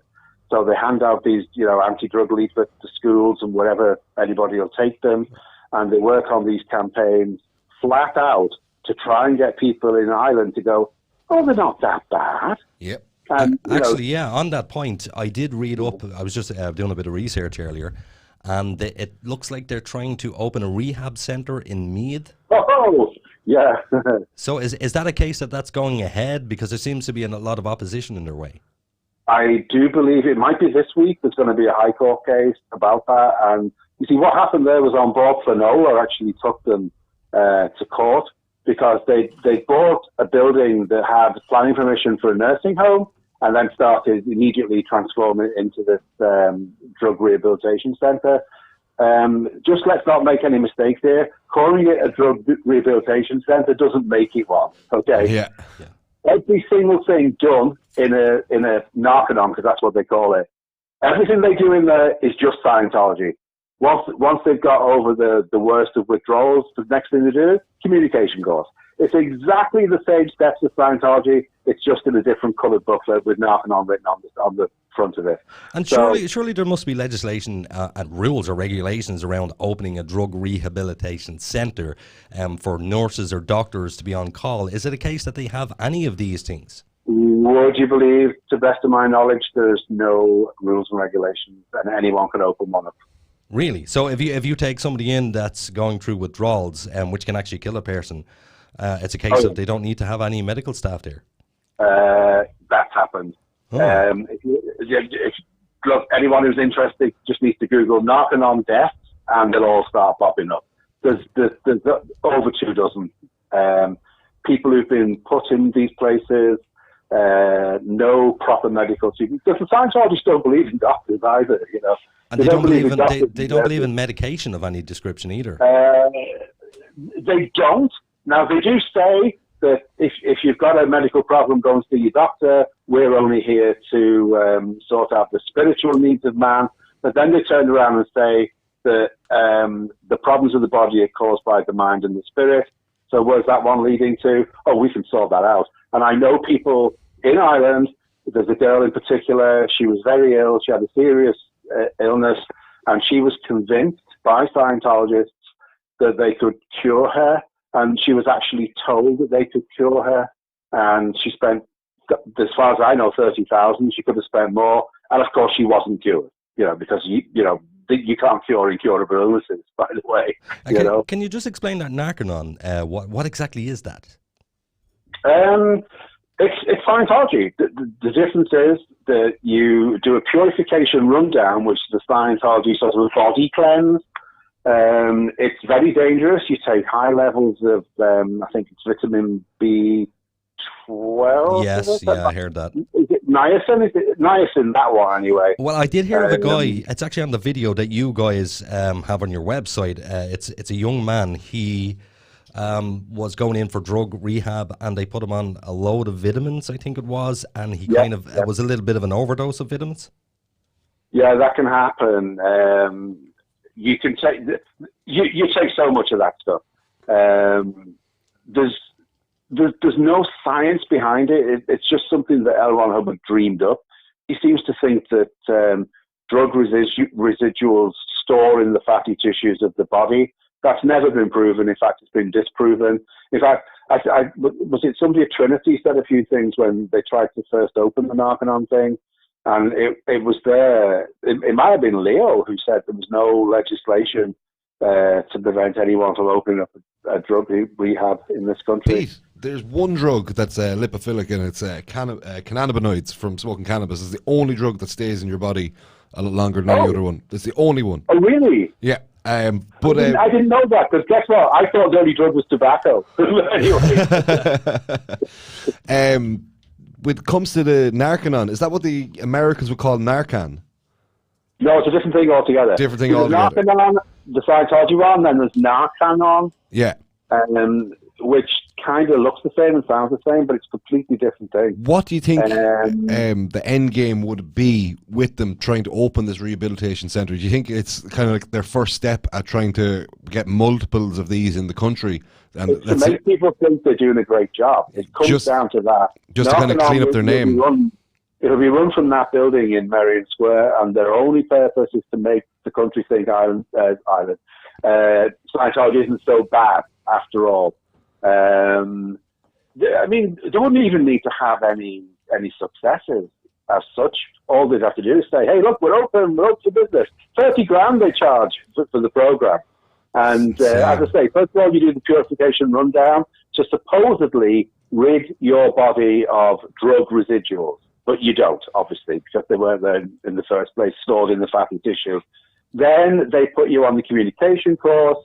Then you do, soul-searching courses to try and find out what was it that put you in that position in the first place. And we know it can be a million different reasons why a person's either doing drugs or alcohol or whatever, So what you're saying about the rehab centres is it's basically a recruitment tool where they're getting some of society's most vulnerable, bringing them in, and then they do like a pre-course, like a preamble course, and then they kind of full-blown sign them up to Scientology. Yeah, it's just PR. Absolutely. But what do they have to gain? The families as well, Yeah, but when I look at Scientology and everything you've been talking about, the reoccurring theme, the common denominator is money. And when you're getting people that are heavily addicted to drugs, they usually have no money. Yeah, this is very true. So they're looking to recruit people just to have numbers. Absolutely, and hopefully get money ultimately from them. There's a few things that don't make a lot of sense in Ireland. First of all, the amount of money that Scientology has invested in here with that new building in Merrion Square, with the new building in Fairhouse. And do you have a value on those buildings? Well, Merrion Square, I believe, was 2.6, and it was sold at a time when prices had crashed. The other thing used to be the Victory Church. And my own belief is that one of the reasons they bought that place was because it was already a church, and it'd be easy for them to become a church if they bought an old church. You know what I mean? Yeah. That was, I can't remember. I think initially it was 14, and it went down to 8 or something like that. I could be completely wrong, but it's around that kind of ballpark. You said you didn't understand why they target Ireland, but you have to look at the broader picture of any multinational company at the minute. We've nearly zero corporate tax. And if they're a corporation, which they are really, they're not. Well, no, they're a religion, so they don't pay tax. Yeah, but they're going to lose that status. That status is going to go in the next 10 years. Probably. Okay. And another thing, Ireland it's a soft target for anybody who wants to do something that is in a legal grey area. If you look at what the likes of Google, Facebook, Pfizer, Shell, there's massive multinational corporations pumping mineral resources and valuable human resources as well. We're a very well-educated country, and corporations are abusing Ireland. And I'd say they're just looking at their buddies in America and saying, what are these guys doing? Let's follow suit. Look for a soft spot like Ireland, where the government literally give free rein to anybody with money. I think as well, there might be some Americans who have a lot of money who want to help Ireland, because they're so Irish, that kind of a thing. There's a Scientologist, or is he a Scientologist? No one really knows, but Bob Duggan is his name. He made a lot of money. He's trying to invent some new, antibiotic or something? I'm not too sure. Yeah. But he has set up a trust fund that will give millions to Scientology forever, Yes. Now, because he's really American, but his name's Bob Duggan, he might think, hey, I've got an Irish name. Irish heritage, yes. Yeah. The other one, of course, is the famous short actor who likes to run in his movies. You know that guy? Yeah. Tom Cruise. Yes. That's the very one. He, again, possibly could be investing money into Ireland. So there's a lot of draw for Ireland amongst the leadership of Scientology and the high-up Scientologists. Yes. And I think that's where a lot of this money's come from. Because those guys who were on Abbey Street for 25 years had nothing. In fact, they were just nothing but broke. They were so broke, you know. I had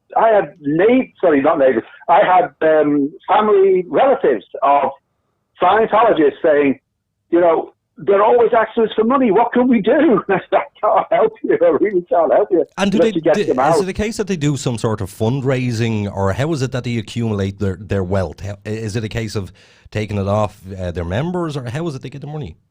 Yes, that's essentially what happens. Every country in the world where there's a Scientology organization, they're trying to convert them all into what they call ideal orgs. Okay. And an org is just short for organization. Let's just say one in London. Yeah. They got all the people who were Scientologists in London to contribute as much as they possibly could so they could buy the building, renovate the building, spend millions, sign it over to Scientology, and then have Scientology lease it back to them. So work that one out. Yeah. No, that's a confusing one. Oh, yeah. And then because they couldn't raise the money, they decided to get all of the UK organisations together and have a mass UK fundraising just to finish off this one. So they've done it in London, they've done it in Birmingham, they've done it in the northeast, in Gateshead. And you don't have any of the figures of what they raise at these events, do you? No, I don't, but I do know this because I've seen them do it. Everyone arrives in the room. They might not even know what kind of event it is. And guess what? Someone locked the door. What? And then, absolutely. And then they put the big Irish flag up there, and then they put a big blackboard up and say, now, who's going to make the first donation? And everyone stays there until everyone's paid something. Everyone's pledged something. It's terrible, isn't it, when you think of it? But this goes on for years. And when they got enough money to buy a building, then they buy a building, and as I say, they lease it to the Landlords Project, which has an office in Clearwater, Florida, that looks like it never ever gets opened, because it probably doesn't, because it's at the front, you know.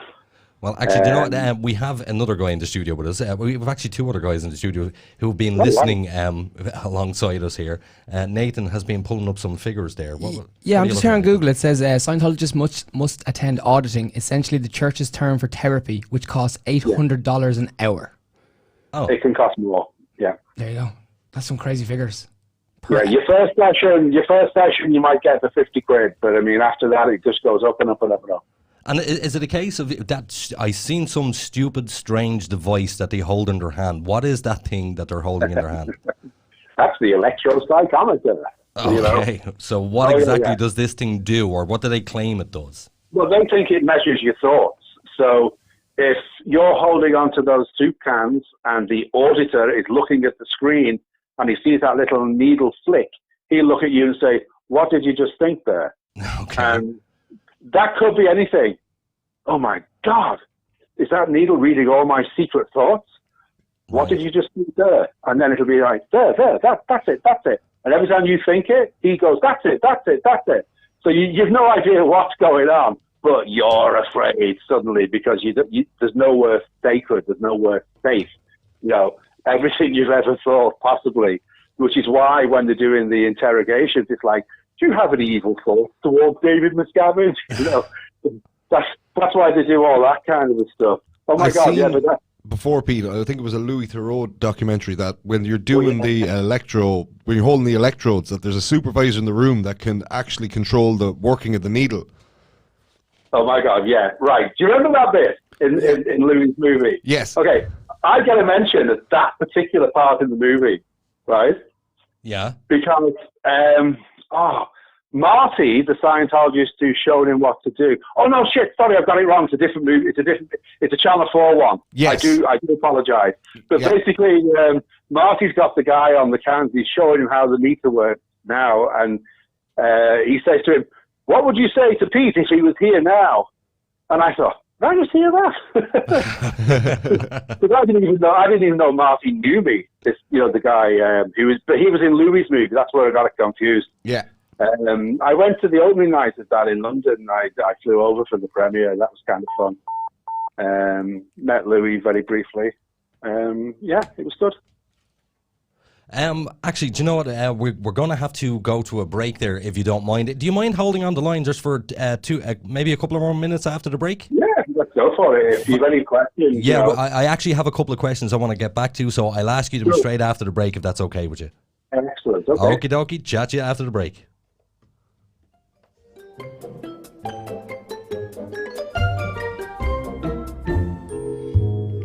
So, Billy, does your social media look like a teenager's bedroom?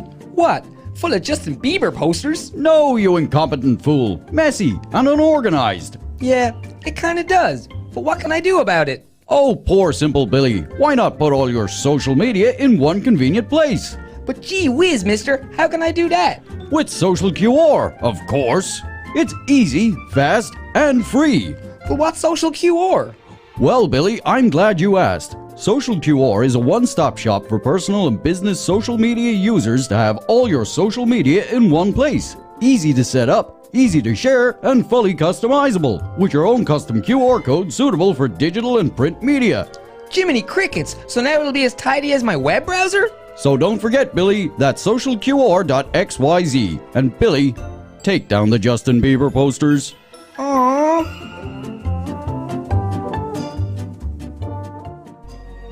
Every day, Richie has to drive 2 miles to bum tobacco from his friends. With your generous donation of only $19.20 a week, Richie won't have to sponge from his friends. Text Richie to 521034 to 759126089 so we can finally tell Richie to piss off. From its rich traditions beginning when the first AM radio transmission was broadcast in the year 1900 to present day, where radio is still the most listened to form of media and the number one source for people of all ages to enjoy their favorite music and discover new artists. Sure, the technology has changed, but the concept has stood the test of time throughout history. From the end of World War II, General Eisenhower informs me that the forces of Germany have surrendered to the United Nations. The flags of freedom fly all over Europe. to the falling of the Berlin Wall. Our top story. The Iron Curtain between East Germany and West Berlin has come tumbling down. To the U.S. entering the War on Terror. None of us will ever forget this day, yet we go forward to defend freedom and all that is good and just in our world. Thank you. Good night, and God bless America. Generations across the world are united by music as it transcends all language barriers. It brings everyone on planet Earth closer together. We at iStreamRadio.ie understand what radio has done for the world and would like to thank radio for its 100 plus years of service. Radio has been here through thick and thin. Thank you, radio. Imagination is the beginning of creation. You imagine what you desire. You will what you imagine. And at last, we create what you will. Don't wait for the right opportunity. Let us create it. When the virtual world of the internet, ideas, dreams, and concepts have become a reality, now is the time to bring your idea to the digital world. MilestoneMedia.ie offer a full range of digital services such as web development, hosting, audio, and visual services. Inspiration has a new platform. MilestoneMedia.ie. Experience the difference.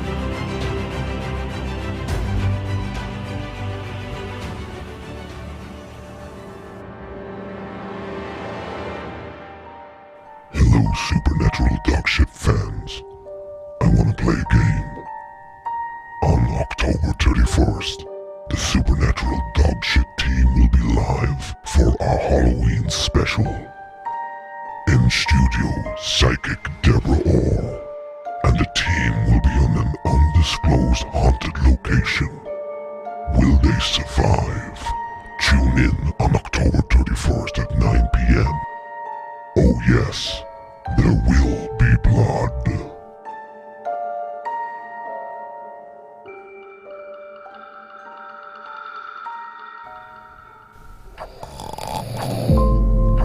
This is Henry.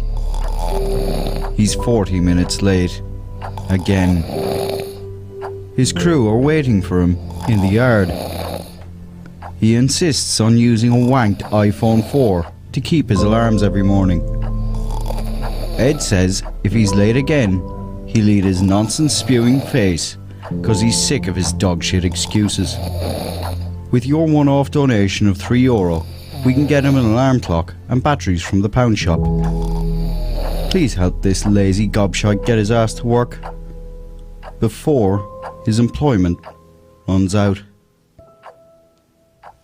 The Supernatural Dogshit podcast is controversial and confrontational and may cause offense to some. Listener discretion is advised.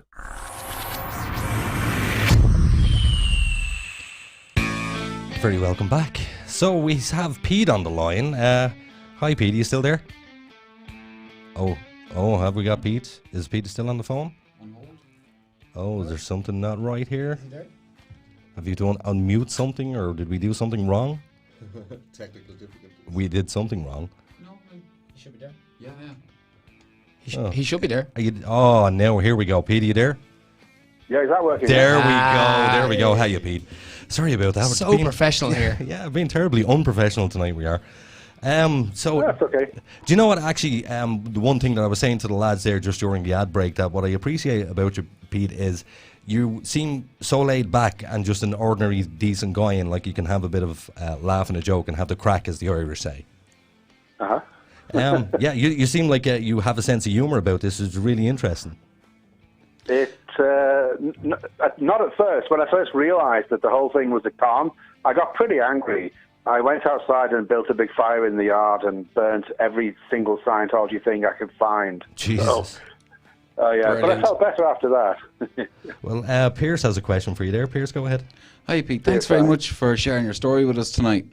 I was just wondering, like, when you got started into it, like, what sort of mechanisms would they use for separating you from wider society? Like, would it be kind of just like insidious things like you were describing with the documentary or the book, don't read this, it's bad, or was there more to it? Yeah, that's an interesting one. Like, when you first come across a Scientologist, the first thing they try to do is they try to find out what you think is wrong with you. So, they call it ruin finding your ruin. And if you give them a ruin, they work on that until supposedly they solve your problem, which they never do. So I don't know, let's say, for example, I'm not making enough money. Oh, we can help you with that. And there's always another course. Yeah, absolutely. Yeah, there's always something else they can offer. Whatever you come up with as a ruin, if it is a genuine ruin, that's the answer. Oh, Scientology can help you with that. And it's so pat, and it slips so easily off the tongue. But here's the thing. The members themselves actually believe in what they're doing. They wouldn't do it if they didn't. So they think they're actually helping you. It takes a lot of courage to actually face the truth, and that is that whatever your ruin is when you get into Scientology, you still got it when you leave, because they don't fix it, because they can't. Is it a case that they have a victimology or somebody that we would look at that they would say, okay, this person is slightly broken in some way that we can help or fix them? Do you know something? If you've got real problems, they don't want to know. Okay. And that's when it becomes very, very heartless. Give us an example of that. Well, L. Ron Hubbard himself says that they're not there to deal with people who've got problems. They're only there to help the able, to make the able more able. And it's like, what? How does that even make any sense? So what do they think of the disabled? They think disabled people, and you've probably heard this said before, again, it's not really official Scientology policy anywhere I've read it, but I've heard people say that, they must have done something really bad in a previous life. Right. Otherwise, why would they be like that? And you get a lot of that stuff going on as well, And they do talk a lot about is it reincarnation? Am I right in saying that? Yeah, they don't call it that. They call it. They just simply call it past lives. And what is it? What is it exactly they expect on the day of reckoning, or do they have a day of reckoning? Not really. No. You see, the way Scientologists view things is like, you're a body. Your body's quite obvious what it is. You have this mind, which is not necessarily a brain, but it's something attached to the body nevertheless. And in the middle of all that, like someone driving a car, is the being or the spirit, or as they call it in Scientology, the Satan. You know? Yeah. Quite so ominous. it's Satan, mind and body. John Atack, the author, thinks it's rather funny that Satan sounds like Satan with a lisp. I thought, yeah. I never thought of that one. Very good. But go on. Sorry to cut across you. I was just wondering, you were saying you're in this like during the 90s and stuff, but when the South Park episode came out, where were you, or like was there any kind of? I was well out. I was well out when that, and I'm glad, because if that's the first I heard about it, I'd be going, what?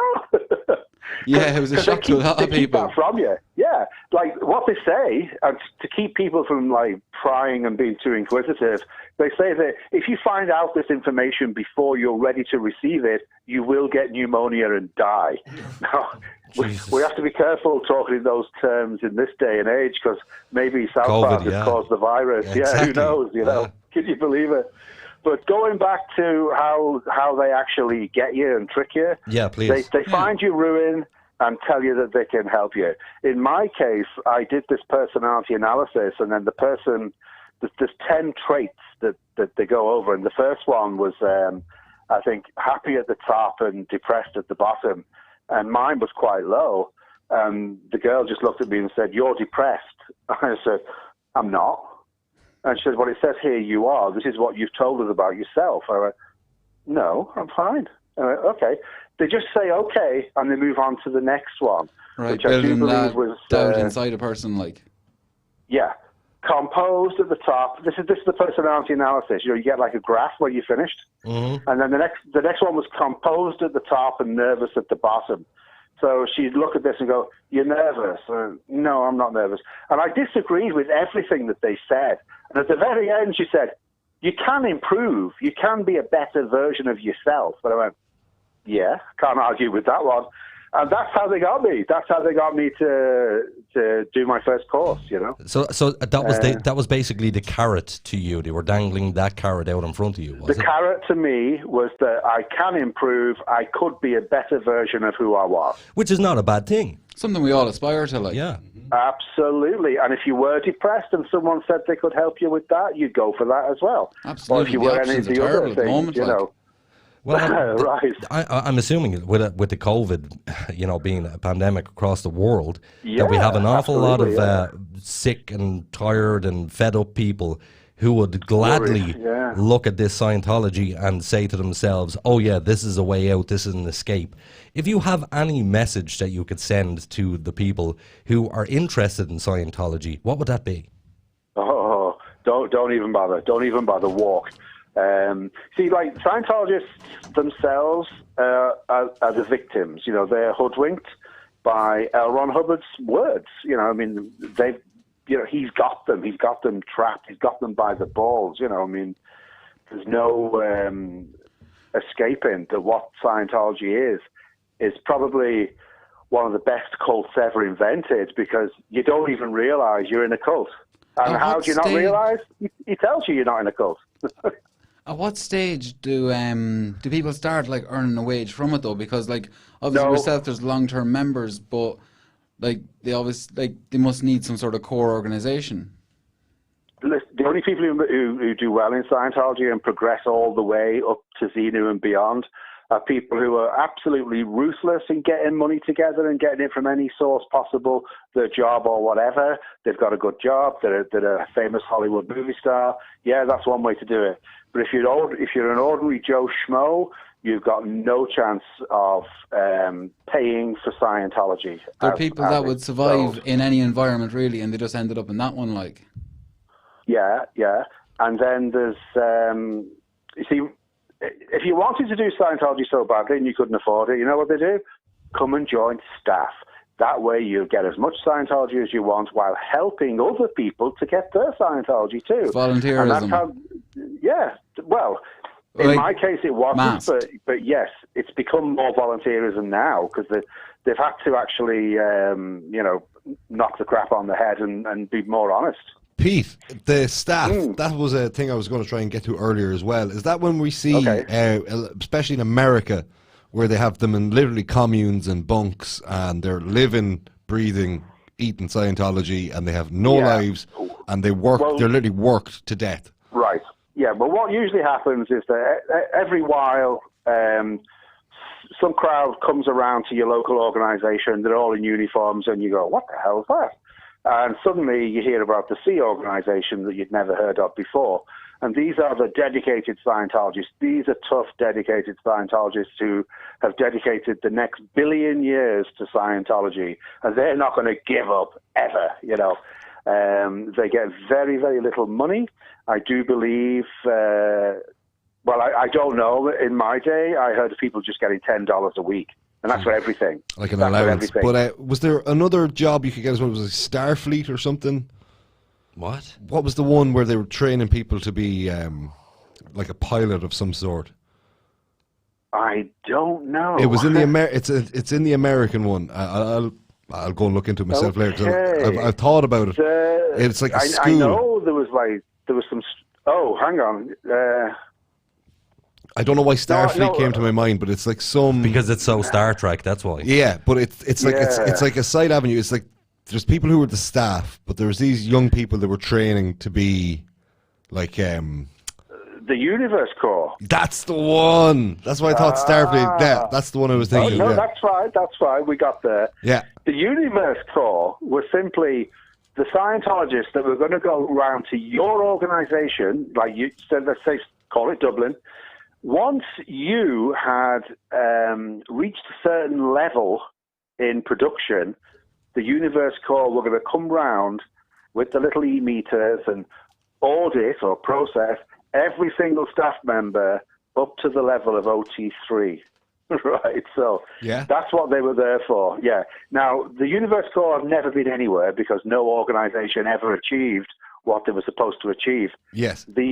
I believe the stat they were trying to get was, they call it Old St. Hill size, and St. Hill was a manor that L. Ron Hubbard had in England where he set up his headquarters, and apparently there were 250 students and there was so much money made every week, and your organisation had to have that as a target. Now, it's interesting that was in the 60s. No one's ever been able to achieve those numbers, even today. They just can't, because the numbers are getting smaller and smaller, and it's hard for them to... It must be very difficult for the leadership now to hide the fact that they are so bad. But here's what I've observed myself. Like, they have a big annual thing in East Grinstead in West Sussex.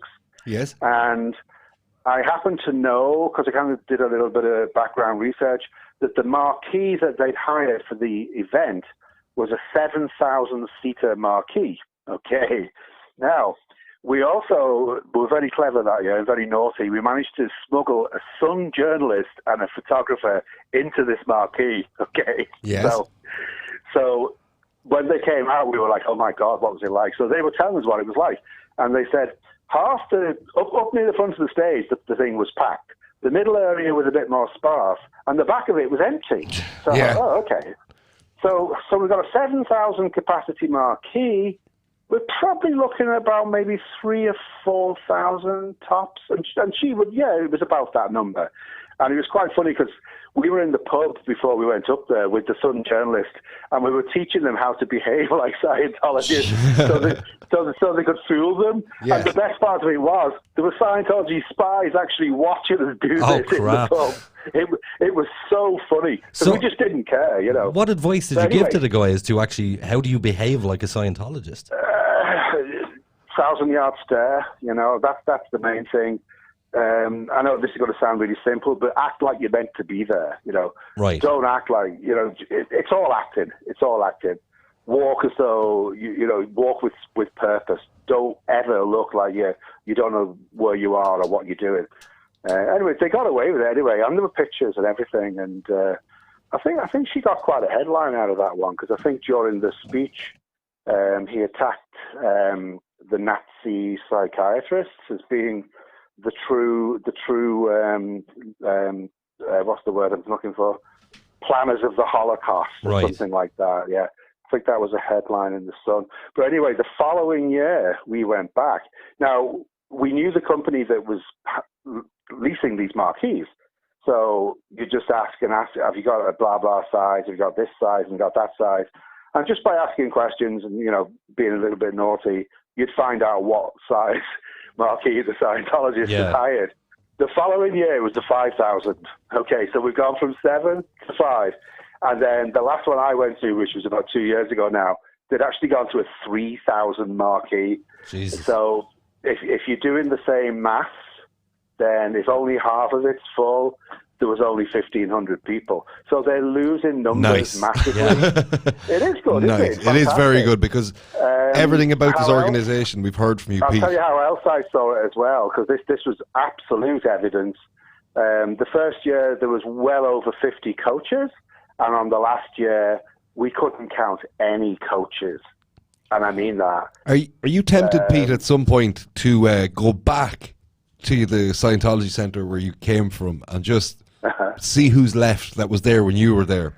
Oh, and have a word. Okay, some have actually left, and some are still there. It's a bit sad that there was a couple that I knew and their children. I think, oh no, poor kids. I know who's there. I've been contacted by people who worked there or who were public there. They were actually paying Scientologists. One in particular contacted me to say he was glad he'd heard me and he'd successfully sued them and got some of his money back. And I'm like, whoa, Jesus Christ. Because you don't always get that. And sadly, another lad got in touch with me.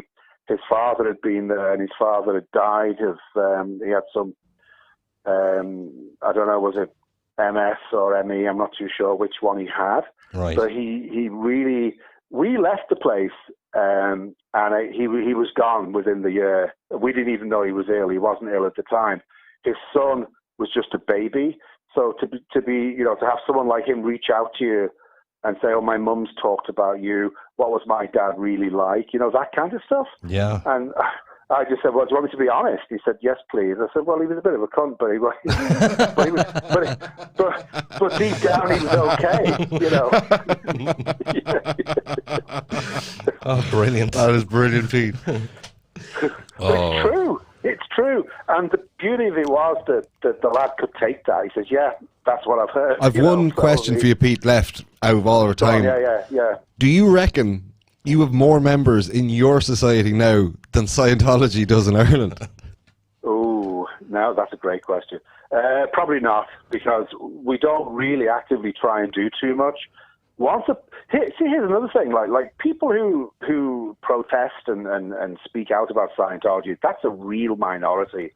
Yeah. I reckon it's about 97%, of those who get away. Because most people are just glad to get away. Right, I don't ever want to mention Kind of that embarrassed ever of their past, like. Yeah. One of the things that's standing out in the forefront of my mind when you're talking, it kind of sounds like North Korea. That's what I said earlier. It's just like they're putting on this facade. Yes. Making it look like they have money, making it look like they have members, making it look like they have control. But it seems that they're out of control completely. But it's all endemic of a totalitarian system. It is, yeah. And he built his own totalitarian kind of multinational corporation, because it works more like a corporation than it does like a religion. Yes.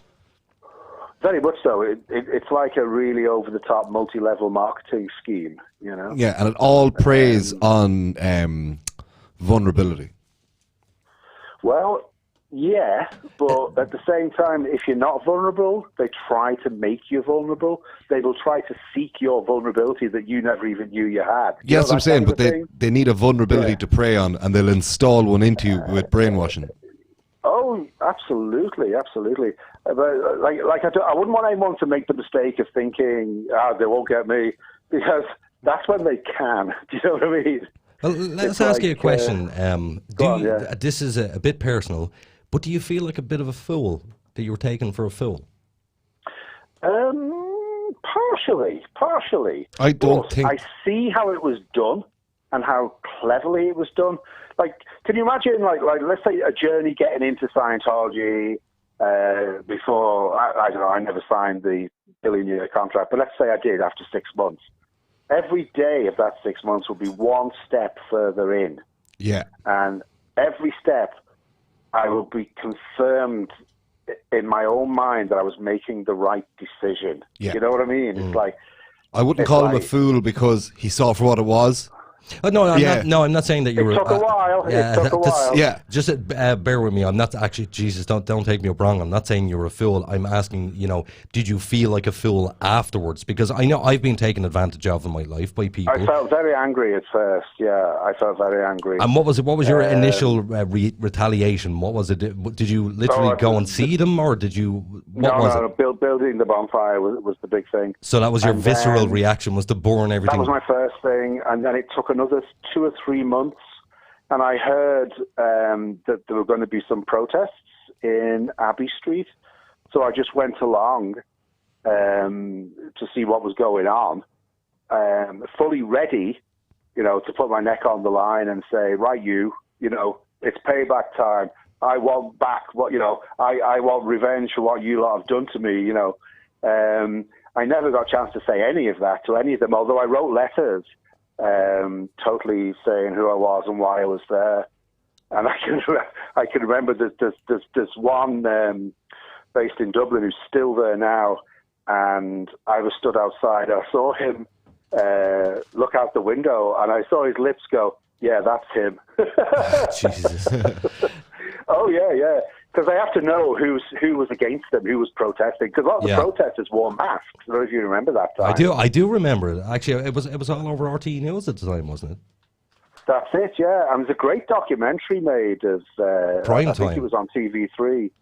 The primetime documentary is fantastic. Yeah, I think you have a link on your website. And just for anybody who's listening, what's that website?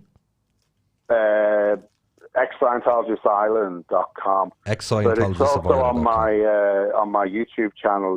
The RTE documentary's up there. Is your YouTube channel of the same name? No, it isn't. It's Pedro FC UK, as in French Connection UK. Oh, okay. Pedro. Okay. Well, I'm sure if any of the guys are listening or are interested, they can go onto your website and have a look and read. Listen, can I ask you a question? Have you ever written a book? No. And is that something you've ever thought of doing? No, not really. Is it because you'd have to relive everything? Well, I wouldn't mind that. I mean, I'm happy enough to talk like this. I find it a lot easier. I know a lot of people who've written a lot of books about Scientology. John Atag, who wrote A Piece of Blue Sky, which is short for something L. Ron Hubbard said to someone, let's sell these people a piece of blue sky. Oh, Lord. That's what Scientology is. That is what Scientology is. You're selling someone the sky. Because, we didn't talk about that, but, Scientologists are doing it because they do believe that if they reach to higher levels of the OTA, so this is way beyond Xenu, that they will be able to control matter, energy, space, and time. They'll do what they'll be able to do anything. Oh, yeah, absolutely. There's an interview with Nancy Cartwright. You know who she is, the voice of Bart Simpson? Yeah. Right, where she says she's doing it because she wants to be a god. And I'm like, what? Are you crazy? And I do worry about some of these guys. I mean, it's very sad. What the hell's going on with it? It's very, very, very sad, and that's why I like to speak out and hopefully keep people out. But you know what? After I had my bonfire, I definitely remember thinking, oh my God, what about those who are still inside? I've got to do something to help them, and I've got to do something to help people who might get in. And is this why you set up the website? That's exactly it, yeah. It was to help those who were still in, hopefully see what was going on, get out. And I think the numbers gotten out is about 3 or 4. It's not a lot. Right. But then again, you don't know the 97% who never came back and said thanks. You know what I mean? The 97% who escaped and went, oh my God, I'm never going back there, so... It's it's just unbelievable that this day and age that a long time ago when Islam, when Christianity, Catholicism, when all of this came about, people were, I wouldn't call them dumb, but a lot more gullible back there then, because a lot more subjected to the will of others. Yeah, because they didn't have the answers. You think that this day and age that people wouldn't be falling for this type of stuff? Yeah, but they train to get people. I mean, and there's formulas for everything. The formula for making a Scientologist is simply contact, handle, salvage, and bring to understanding. Contact is easy. You just walk up to someone and say hello. Hi. Yeah. Handle is, have you heard of Scientology? Well, yeah, isn't it a cult? No, it's not a cult. Oh, okay. So would you call them master manipulators? Oh, yeah, absolutely. I'd rather use that word than brainwashing because it's more akin to what people are doing. I'm not too sure what brainwashing is, to be honest. I don't know how you do it. It's manipulation. It's manipulation, and it's definitely more... Well, it probably is brainwashing, but I mean... I think master manipulators just sounds a lot more direct and a lot more what they're doing. It is their actual actions. From everything I've heard from you, it is active manipulation. Totally. Oh, there's no question about it. Cradle to grave. His first book, Dianetics, I mean, I've mentioned how it was based on Freud and other things as well. He had about 4 or 5 lawyer friends of his to go through the book and just make sure he hadn't accidentally used any Freudian phrases. Just so it was clearly all him. So basically he's rewritten other people's works and sold it as his own. So that's and he was a prolific science fiction writer. He wrote so many science fiction books. He churned them out. They're in their hundreds. Yeah. He didn't make that much money, though, because 2 years after he'd released his Dianetics book, he was actually declared bankrupt. Scientologists don't tell you this either. He was broke. He sold Dianetics for $1. He managed to buy it back 2 years later for $1, but, I mean, he sold it for $1 when he was broke. Well, I'm going to wrap up on one last question because we're running out of time now. All right.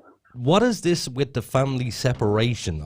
I hear a lot of things about family separation. Is this a big thing? Well, if you're a real dedicated Scientologist, you can't have a family member or a friend who is against Scientology or against your involvement in Scientology. Right. So what they do, if that happens in your family, they give you a choice. You handle or disconnect. And handle could... Well, it depends, whatever's necessary. And the reason for this, quite simply, is in Scientology's world, 2.5% of everybody are called suppressive persons. And it means that you're evil and you're pulling everybody else down and you make people ill. All illness is caused by suppressive persons. So 2.5% are suppressive persons.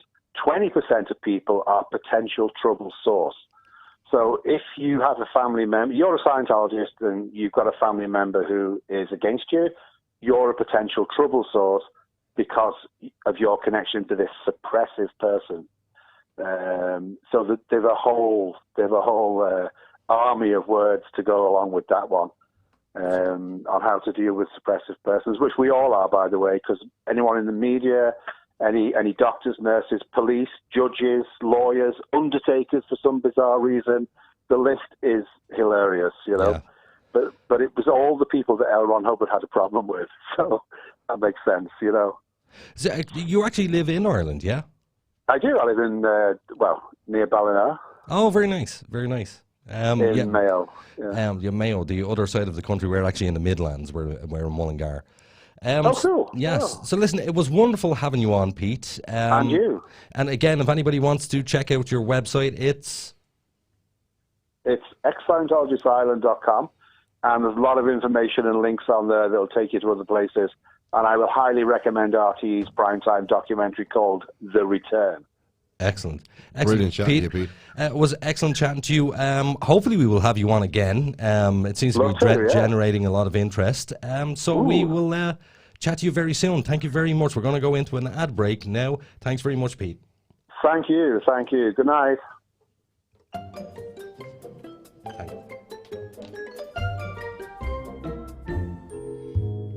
So, Billy, does your social media look like a teenager's bedroom? What? Full of Justin Bieber posters? No, you incompetent fool. Messy and unorganized. Yeah, it kind of does. But what can I do about it? Oh, poor simple Billy. Why not put all your social media in one convenient place? But gee whiz, mister, how can I do that? With Social QR, of course. It's easy, fast, and free. But what's Social QR? Well, Billy, I'm glad you asked. Social QR is a one-stop shop for personal and business social media users to have all your social media in one place. Easy to set up, easy to share, and fully customizable, with your own custom QR code suitable for digital and print media. Jiminy crickets, so now it'll be as tidy as my web browser? So don't forget, Billy, that's socialqr.xyz. And Billy, take down the Justin Bieber posters. Aww.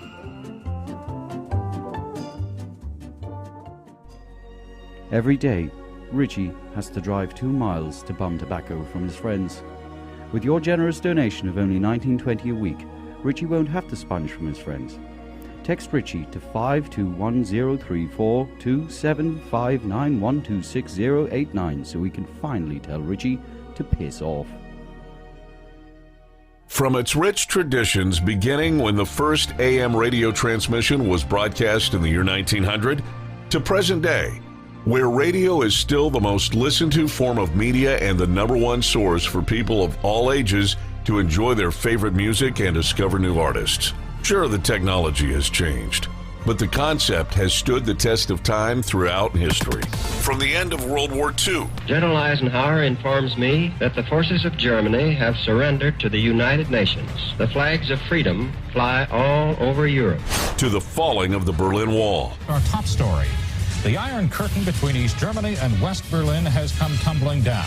to the U.S. entering the War on Terror, None of us will ever forget this day, yet we go forward to defend freedom and all that is good and just in our world. Thank you. Good night, and God bless America. generations across the world are united by music as it transcends all language barriers. It brings everyone on planet Earth closer together. We at iStreamRadio.ie understand what radio has done for the world and would like to thank radio for its 100+ years of service. Radio has been here through thick and thin. Thank you, radio. Imagination is the beginning of creation. You imagine what you desire. You will what you imagine. And at last, we create what you will. Don't wait for the right opportunity. Let us create it. When the virtual world of the internet, ideas, dreams, and concepts have become a reality, now is the time to bring your idea to the digital world. MilestoneMedia.ie offer a full range of digital services such as web development, hosting, audio, and visual services. Inspiration has a new platform. MilestoneMedia.ie. Experience the difference.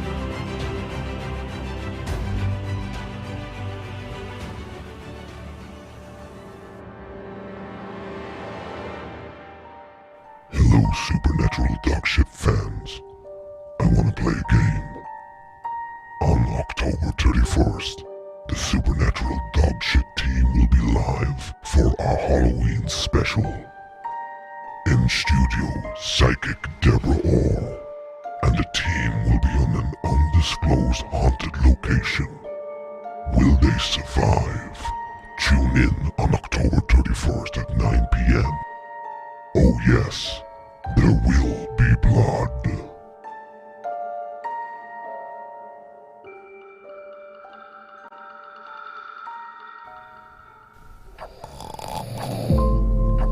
This is Henry. He's 40 minutes late. Again. His crew are waiting for him in the yard. He insists on using a wanked iPhone 4 to keep his alarms every morning. Ed says if he's late again, he'll eat his nonsense-spewing face, 'cause he's sick of his dogshit excuses. With your one-off donation of €3, we can get him an alarm clock and batteries from the pound shop. Please help this lazy gobshite get his ass to work before his employment runs out. The Supernatural Dogshit podcast is controversial and confrontational and may cause offense to some. Listener discretion is advised.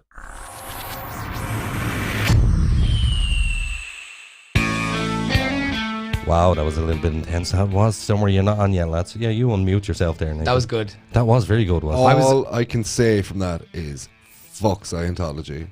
Fuck it in the ass. We're allowed to swear in the third half of the show, guys, and fuck Scientology. I wouldn't mind. Richie specifically asked before we came back on air. He said, "Can we swear on the third half of the show?" I was like, "Yeah, no problem." Well, I'm getting very good at my studio etiquette. This is why, and Ed's getting worse. He's getting worse, yeah. He's getting so worse.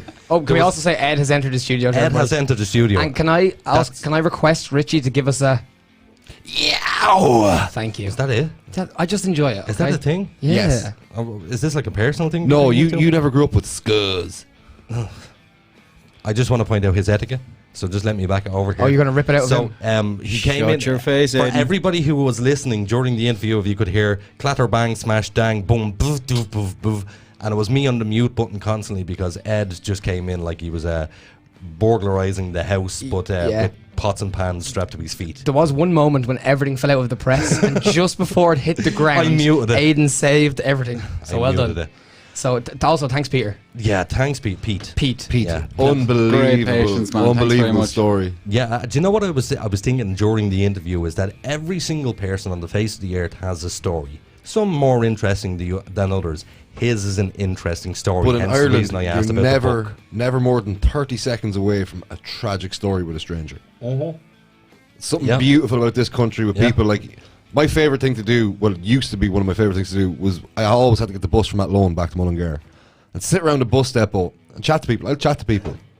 I will. And you will get some of the most harrowing stories. Well, I'll tell you something. One of the reasons why I decided to become a host on a podcast was because for some reason people tend to tell me things about themselves they wouldn't normally tell strangers. Yeah. And how I realised this was when I was in hospital many times. Yes. For so many different reasons. Usually the fact that you're dying. Yeah, I smoking cigarettes. But when I'd go outside the hospital for a cigarette, you'd always meet people outside the A&E. Yes. And you were just an ear for them. They would tell me their entire life story, what was happening with them, why they were there. Yep. I've heard about... A woman once came to me. This is no word of a lie. A woman once came to me and said to me that her mother was upstairs and she was dying and she couldn't wait for her mother to die. Wow. Grim. Yeah, and I went, oh, that's exactly what I said. That's a bit grim. And she said, no, she's been suffering for over 3 years now, and it would be it to end. relief for her to go. Yeah. And she said it would be relief for the family because we're sick of it now. Yeah, they're trying to get an assisted suicide bill in the last one, aren't they? euthanasia. Yeah, we were going to talk about that. One night we were, yeah. He's, by the way, you're notoriously quiet over here, Mr. Fox. Sorry, I don't know what's wrong with me tonight. I'll liven up. The two of us were quite quiet. I mean, we had to mind our P's and Q's and let you guys, do our we thing. didn't want to.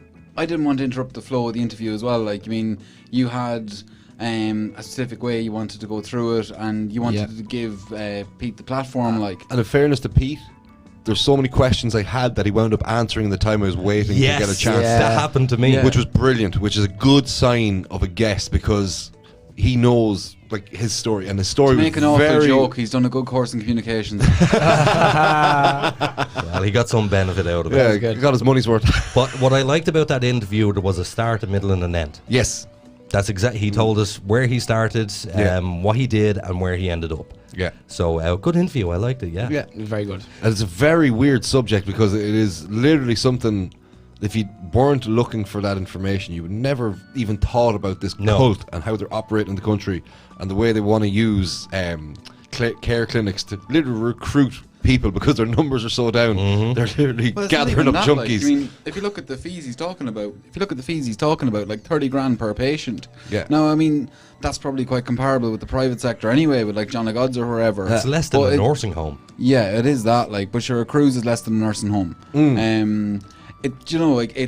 It's cheaper for people to go on cruises perpetually than discuss this. There's always a doctor on board. Yeah. You know, I heard a fact this week in Dublin. It is now cheaper to live in a Hotel. 4-star hotel in the Hilton, than a studio apartment in Ridiculous stuff. Dublin 12 or something. But do you remember as well? Sorry, There's builders in work talking about that, like, and they're doing a thing up there, and they're saying it's literally cheaper for them to stay in a 4-star hotel on the nights they're in than to try and rent a place for the full week. Like, yeah.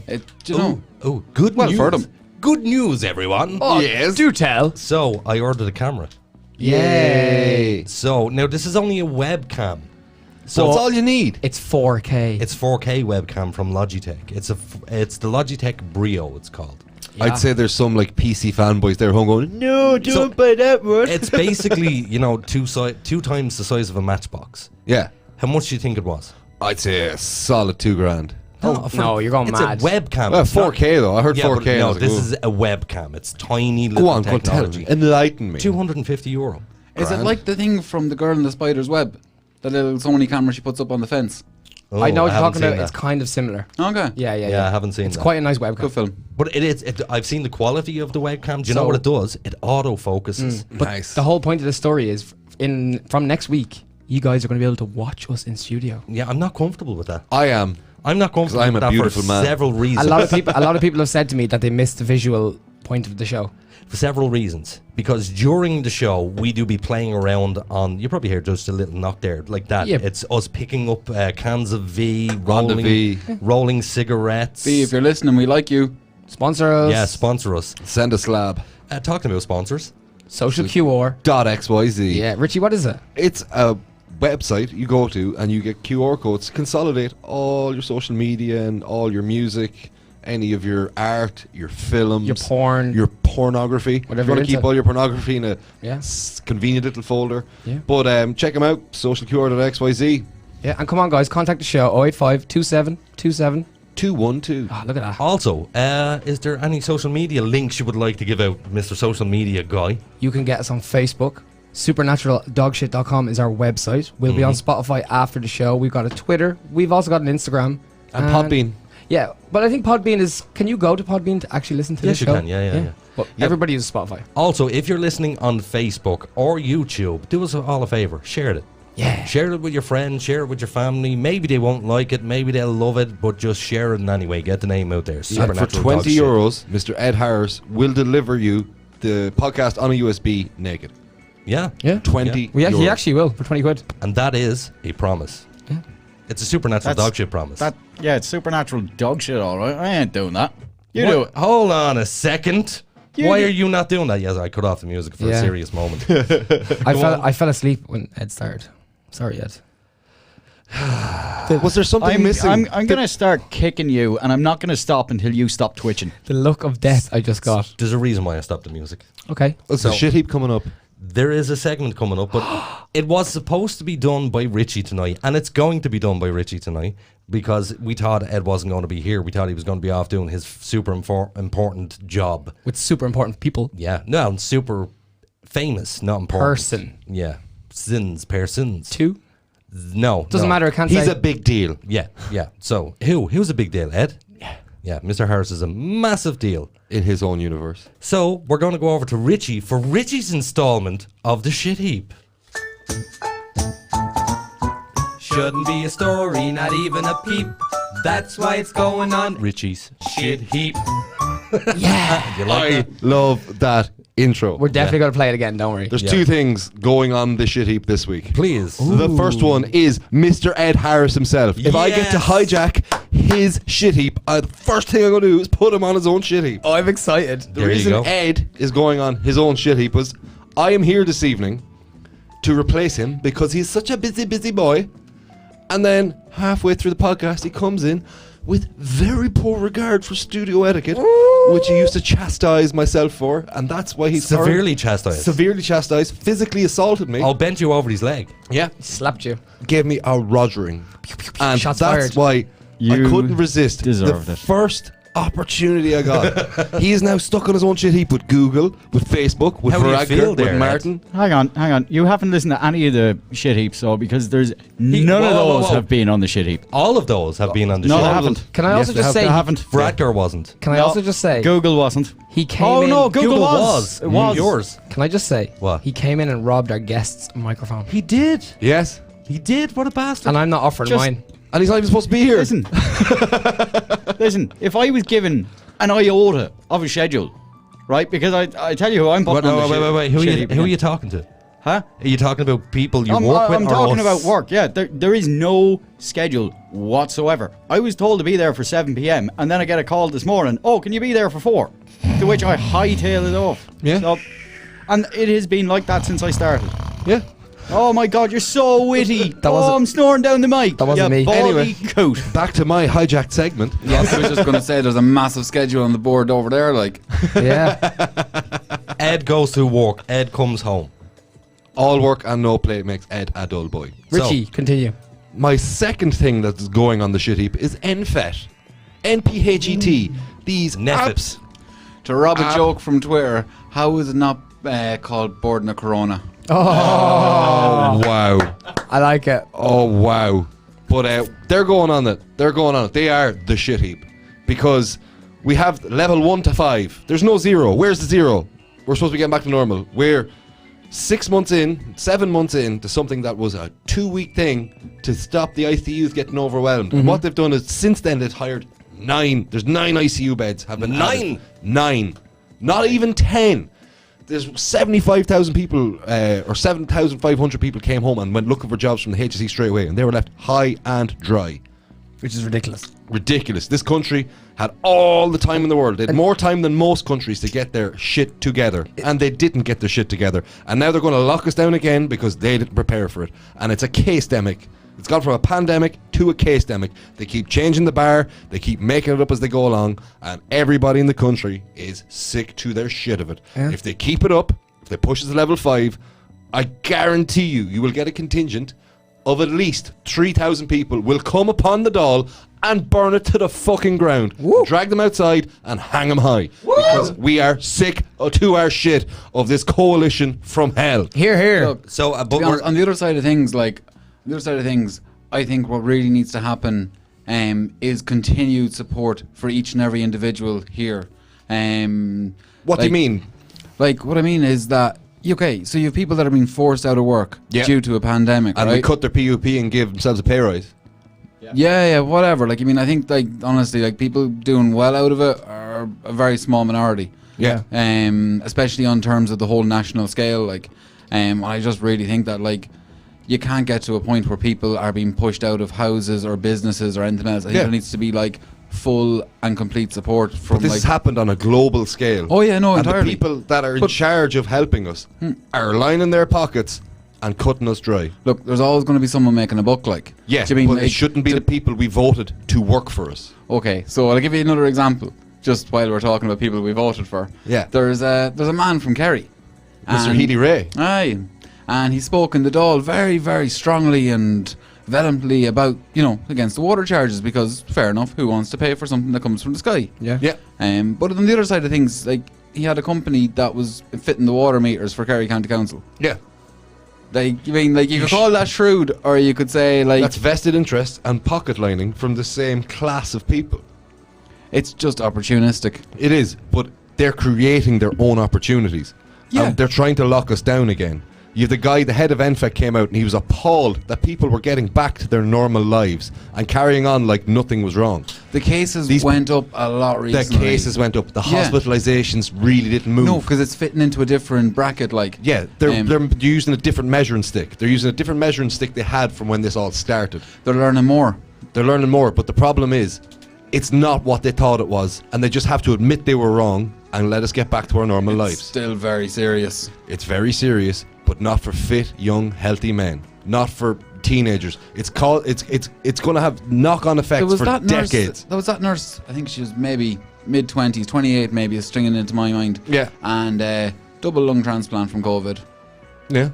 Quite Did she have any previous health conditions? None whatsoever. Nothing. She was working happily. Yeah, but that was on her employer. And I'm sorry, but the health service in this country was in the gutter anyway. Yeah, it's completely underfunded. All the money that was going to go into the health service went into private healthcare, the Beacon Group. Yeah. Dennis O'Brien again. The same names keep cropping up and making money out of crises that they're helping perpetuate and exacerbate. I'm not disagreeing with you on that. Yeah. I am not disagreeing with you on that. And what we have to do is find a reason. Why is it now that we're suddenly level 3, no more GAA for people? That's fit young men losing out on a skill. They can still run around. They can still run around a bit. It's not the same. It's not human life. It's not life we're used to. We want our lives back.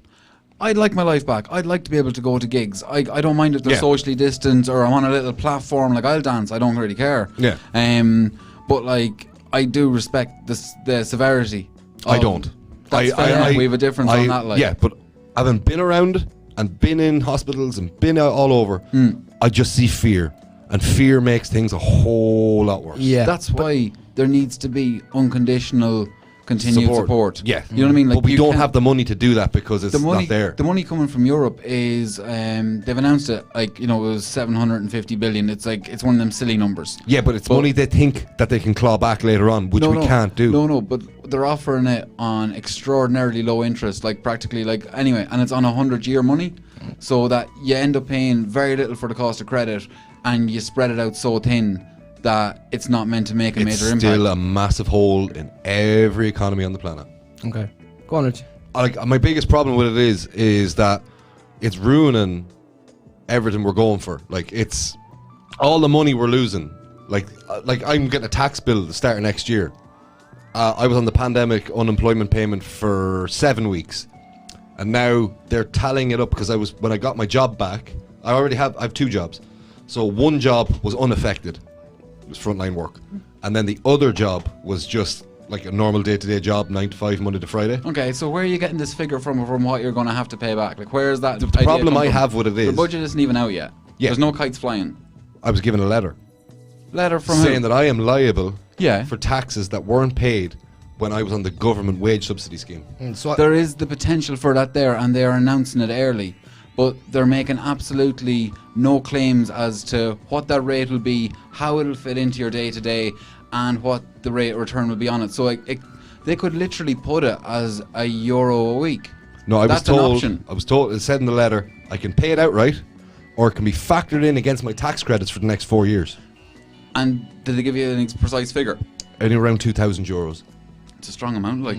Right, but my argument is, why am I paying the tax for a benefit my employer received?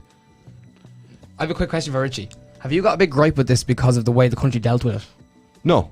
Alright, It's well, not the way... what's your big Our gripe? so? country dealt with it the way every other country did. There was like a kind of thing. We lock everything down, get just the bare essentials moving, people can get food, and that was really it. That was country. It was global. I had no problem with that at the start. But we're just going back and we're going to do the same thing. And looking at Irish politics and looking at the way things work, if we go into another lockdown, full lockdown again, there'll be another one and another one and another one. This is the way it's going to be until it is dealt with. Or until people realise No. that we are mammals, right? What does No, mammals- listen. We're just animals, right? Fit, healthy young animals shouldn't have to be dictated to by the weakest of the herd. Excuse me now, in all fairness, you can't expect ordinary people to lock themselves away from society forever. It's society... That's what they're lining up to do. No. They're doing this so that people in more vulnerable groups can still have some regularity. If they step outside the door and it's the fucking plague straight at them, Yeah. they're not going to be able to leave their house. They're No. going to be hermetically sealed. Yes. Do you know? And what kind of life is that? Exactly. I know it's a fascist quote, but 1 day as a lion or 1,000 as a lamb. We've had the 1,000 as a lamb. I'd like my 1 day as a lion, please. It might be all you get. Might be all I get, but And it's not that's even about my you. choice. It's It's not my even- freedom as an individual to decide what I want for me. And when I'm thrown in with this society of other people and I have to limit What about I your want- neighbours? What about your neighbours that can't leave the house, that aren't as fit In and the healthy? words of the band Iron Reagan, fuck the neighbours. Wow. It's a song. It's called Fuck the Neighbours. Right? Bring your I've- daughter to the slaughter, yeah? Bring your daughter to the slaughter, Iron Maiden. I'm just sick of everybody being, and it's another little thing, especially with social media, everybody being virtuous. Look at me wearing my mask. Look at me It's not being... about being virtuous, but having a bit of common decency. But it's gone beyond that. It's gone to this moral high ground. You can't have an issue with the masks. Well, you can say your mask works, so why do I have to worry about mine? Exactly. If you're wearing your mask, is it working? Well, then I don't have to wear mine. No. Because if you just take a drag of a vape pen, put your mask on, and blow the smoke out, and you see where it gets out, it's coming out. This is but a it's about- killer it's about virus. it's about the distance droplets can travel. So you know what I mean. So you can say there's the full breath, the full vapor, but it's it's mainly droplet bound, and they stop at a certain distance just due to gravity. But then you also have the problem of people wearing the masks. Like, you're supposed to change these masks every... Can I take a tangent real quick? Go on. If you want to look... If it's worthwhile. At the prolific development of track and trace technology, and the implementation of it on a global level. Like, they can literally track and trace people across the globe and who they interact with. They've been doing that since the 90s in The but Simpsons. But now they're openly doing it. But no, it's not. My phone downloaded a COVID-19 tracker we knew app. this. But we knew this. But I'm saying is, there's nothing new about it. Like, but it's nice to have a little app though. You know, you're kind of going, cool. There's the app now. But would you say data is now one of the new biggest commodities on the planet? Absolutely, no question. And this has opened up the floodgates to openly giving away your data for societal safety. That's why, like, data.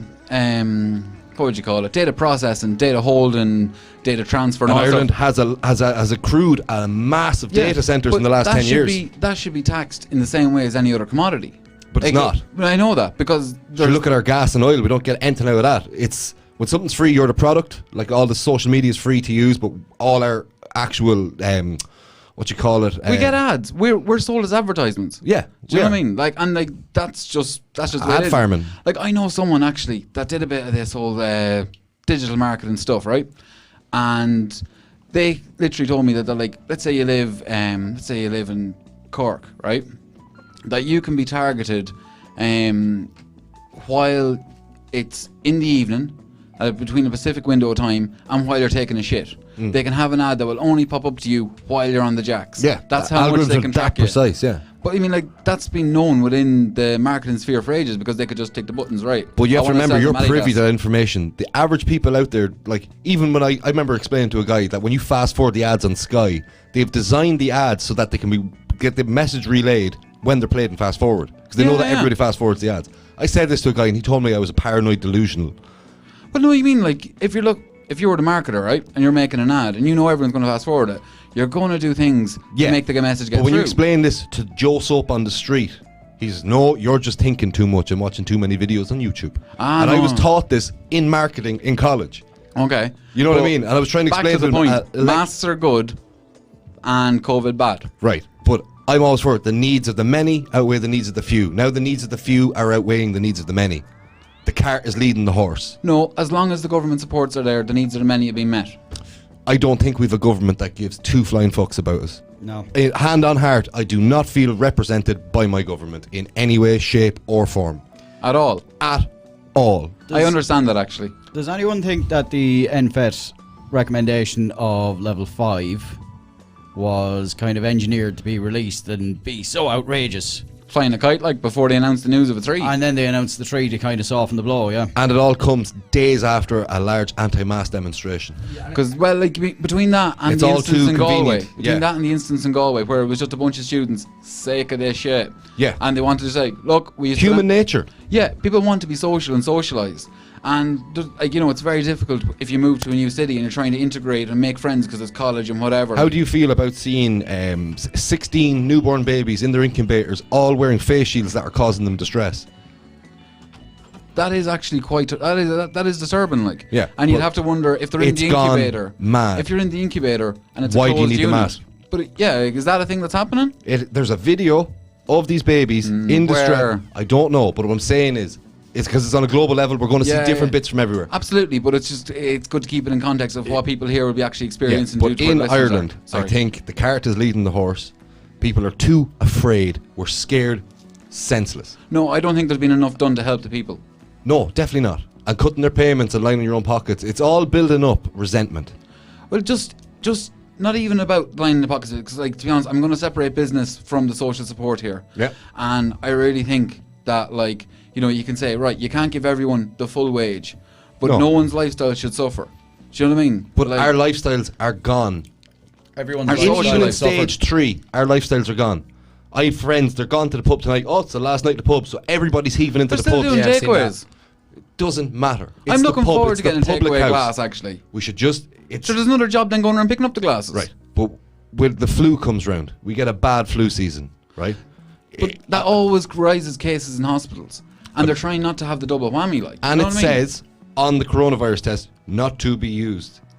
On which one now? On novel coronaviruses. It's a flu test. There's a lot of different tests. The long stick that goes up your nose. What's it called? That's a swab. That goes off for PCR. PCR tests, yes. Yeah. Polymerase chain reaction. I know 2 people that are out of work for the next 2 weeks because on Sunday they were in a house with somebody who had been tested. You haven't seen them recently, have you? I was up at their house today getting handed stuff out the window that I had to disinfect and put in a plastic bag. At least you're being decent about it, thanks. Oh, I am following the rules, but I am shit fucking sick of them. Yeah. Done with this. No one's enjoying this, man. No one's enjoying this. From what I can see and from what I've been hearing, especially from people in hospitals and people in the street, I know 3 people that know people that have died. If this was what it should be and the measures were taken, we should all know at least 10 people that are dead. Yeah. It's not the end of the world. It's been marketed as the end of the world. If you look at one country, America, do you know, for people that have generally kind of went, look, slow burner, don't worry about it. Yeah. They have 1/5 of the total cases worldwide. Right.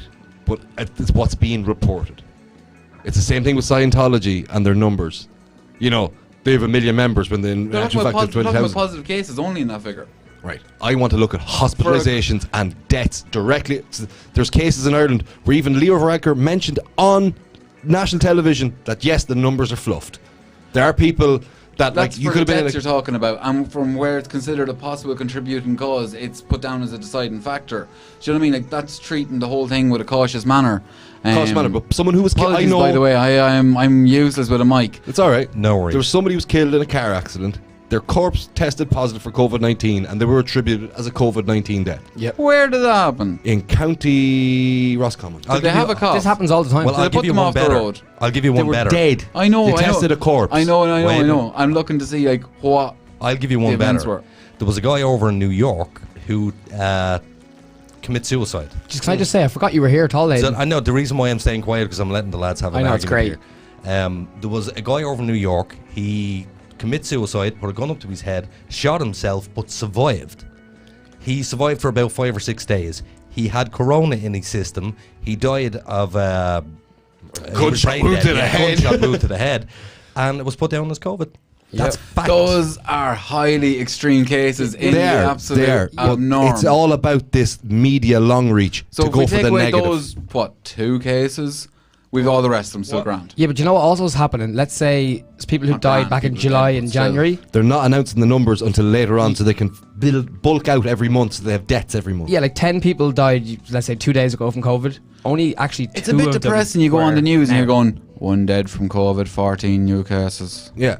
Do you know what I mean? To be honest, I'm not against them. I'm all for keeping them for the month or whatever. You can brace yourself for that bad news. Hospitalizations, I'm all for herd immunity. Young and not even young, but if you're terrified of it due to vulnerabilities in yourself or your close members of the family, it's a global pandemic. They don't need to be listening to that stuff every day. Would you look? I'm trying to get you into my train of thought, right? I don't really want to be. No, nobody really wants to be, but it's a global pandemic. Yeah, it is. We're global. the human race. We are. Okay, right? This is a threat to our race, right? Look, would you call it a threat to the human race? It is and it isn't. Right. No, it's look, you can say that so many people will survive and whatever else, and but the end of the day is we don't want to reach a point where there's dead in the street that are waiting to be buried. Right, but I don't think we'll ever reach that with this. Wasn't there something in New York about the mass graves being dug out in the island? Yeah, but that's what's the name? Hart Island. Hart Island. Yeah. They were COVID cases. Yeah. And literally they were stacking up in refrigerated trucks because there wasn't the personnel to deal with burying them. Yes. And then they were dumped in a mass grave to be later exhumed and treated with respect. Yeah. But in China, who wants that? It doesn't matter. No, we're here in Ireland. Right, we're here in Ireland. Yeah. We don't want refrigerated trucks holding anything but our fruit and veg. No, we don't use refrigerated trucks. We stuff them in nursing homes, and that's where the majority of our deaths are. Yeah, it was the old. We burnt our old. And like I said, survival of the fittest. It's funny you say that. I actually have a comment here. It's cold, hard world. Comment from a listener. Yeah, but I'd better be able to make memories than fucking be hardened by them. And what kind of memories are people going to have of the last year? We good? Depends how many cups of tea they have. Yeah, it's just funny you mentioned the old thing about the old people. So it's a comment here from Gary. It says, if the government gave an F about the old and the weakest in society, then why are they letting them die in hospital trolleys and kicking people out on the street in favour of big backers? Yeah. You agree? Yeah. All right, so Gary. On the Gary. Thank you very much. Shall we move on to the fun stuff? No, let's keep arguing about this horrible virus. Let's go to the fun stuff. We're almost kissing here, me and those guys I said those guys. Richie and Pierce had a great little. Hence the reason why I shut up. Yeah. I know a good thing when I see it. That was enjoyable. Yeah. So you guys fun are to do this stuff. I hope after the show you guys are going to fight topless to the death. No, they're not. They're going to space dock. Yeah, well. Who brought the oil? Yeah. Actually, I did buy. Is it rapeseed oil? Is that what it's called? Rapeseed oil. Yellow Yes. flowery stuff. Yeah. It's called rape. Yeah. Yeah, actually, there's the thing. Aldi brought out a paint range, for interior decorating paints, Yeah. and they picked that yellow, that particular yellow. Right. But should they only call the paint rape yellow? Oh, no. Jesus. Did they go and do something? Nice. It was in the shop. Someone okayed that to the point it got to the shop, and then it got to the shop, and they're like, "Lads, we can't sell rape No, yellow." that's not okay. No, it was withdrawn. It was withdrawn on the day it was released. But I remember making news and kind of going, "How many people said okay to that?" Yeah, I just did something really disappointing. I rolled. You've lit the wrong end of your cigarette. I know. I rolled a cigarette, went to light it, realised there's a menthol filter in it. Oh, God Don't damn be it. raiding my tobacco, so. No, it was your filters, not your tobacco. Yeah. Well, My we always have missus- this same That's why argument. you were asking me, Aiden, earlier on if I was on the menthols or not. Yeah. You've been So, stung before. have you heard any good COVID jokes? No, they're- and I think it would be you won't quite- get it. I think it would be quite disrespectful to do that. well, this is a joke. No, not if people have died, man. It's Of course. too soon. It's like Titanic. Did they wait till the day after to tell jokes about that crap? I'd like to think so. I'd say there was dudes telling jokes as it was going down. Probably. That's what men do.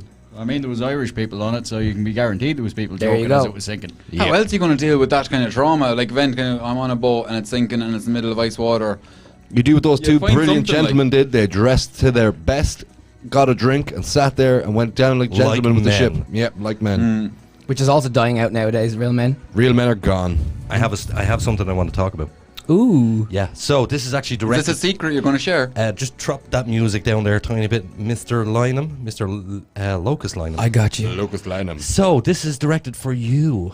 Who's you? Sorry, Pierce. Yeah, I'm looking at him. I'm looking him deep Looking in the deep eyes. in my eyes, in your yeah. eyes.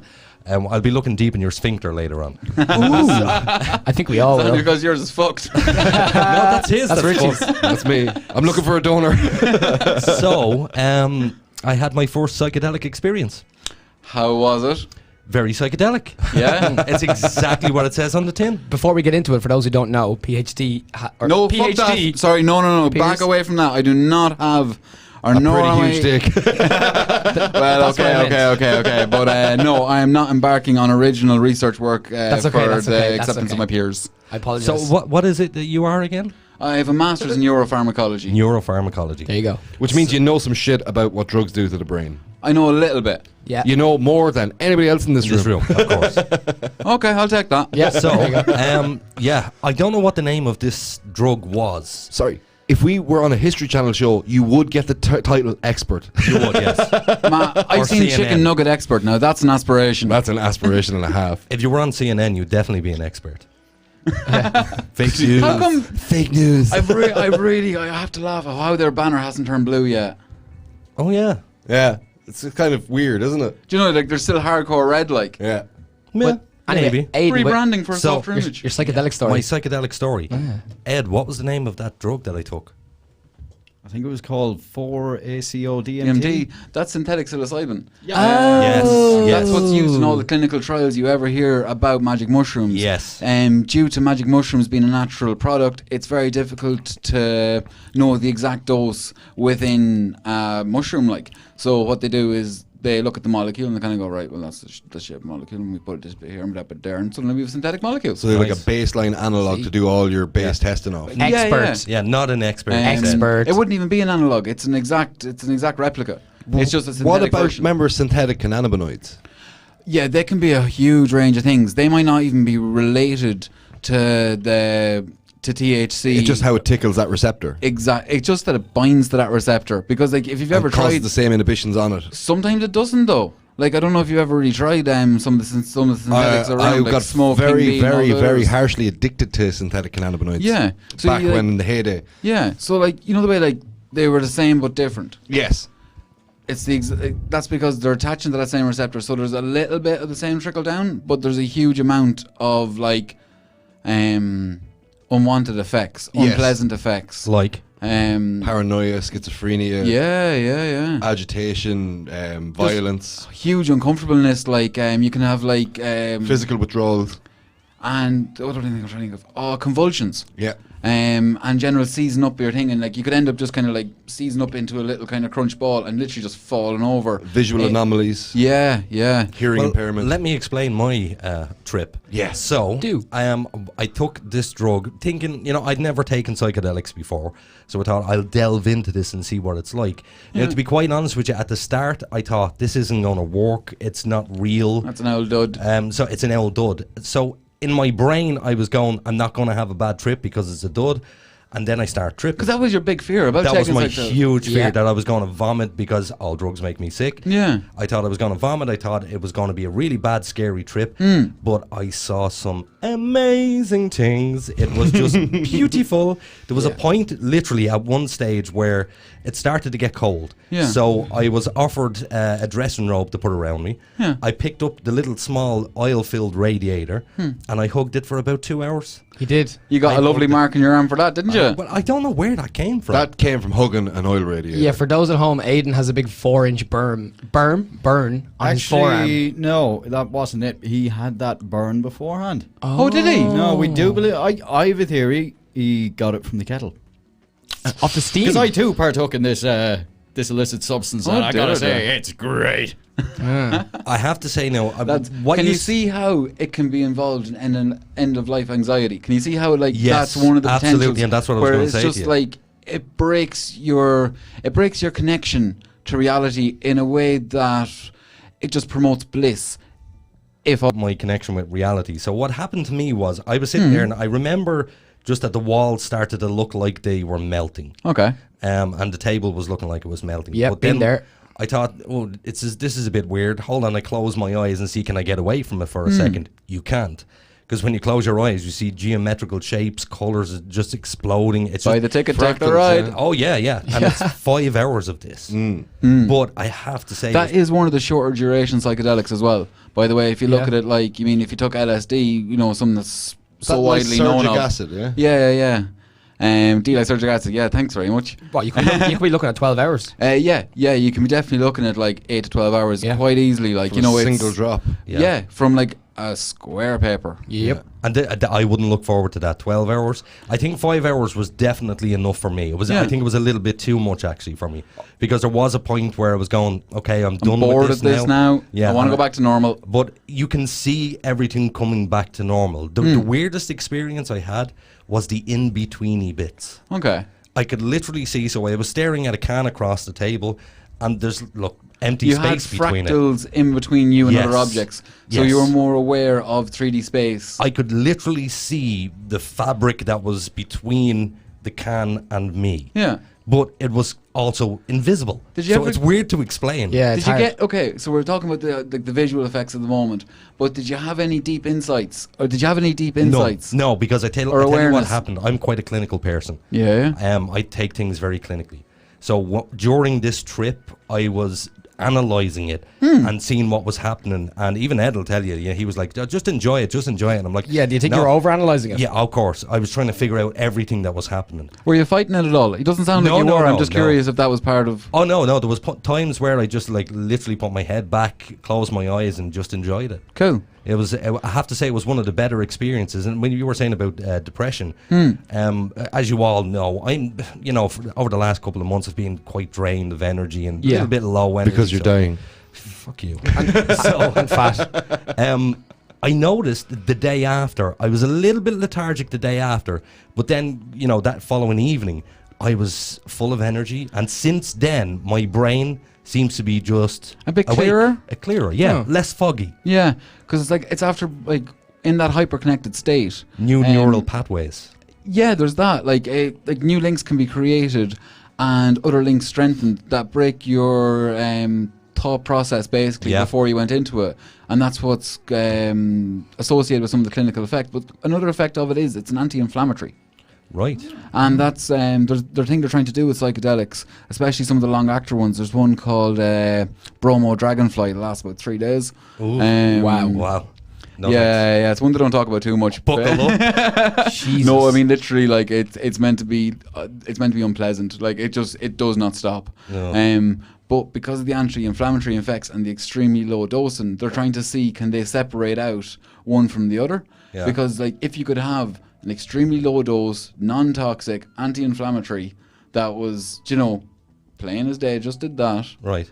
then it would remove the need for consistent dosing with like something for arthritis or whatever. Yeah, or like you with your what's it called? Chiari malformation. It might help in that. No, inflammation. I don't think. Well, Is that inflammation in a way? It is. It's the brain swells down through where your spinal cord is. And have you felt any different with your? No. Okay. I still have the same shitty headache. At the time, I'm glad we're exploring the limits of what you've experienced as well, because man, you're putting it off a shining. Am I? You see, I've always avoided psychedelics because I'd be terrified of getting locked into a bad trip. I know people who've had bad trips. Yeah. They said it's really affected them in their day-to-day. You can be 6 months getting over like a moderately bad trip, and like that's no word of a lie. Like if you like, it's like I don't like the term bad trip.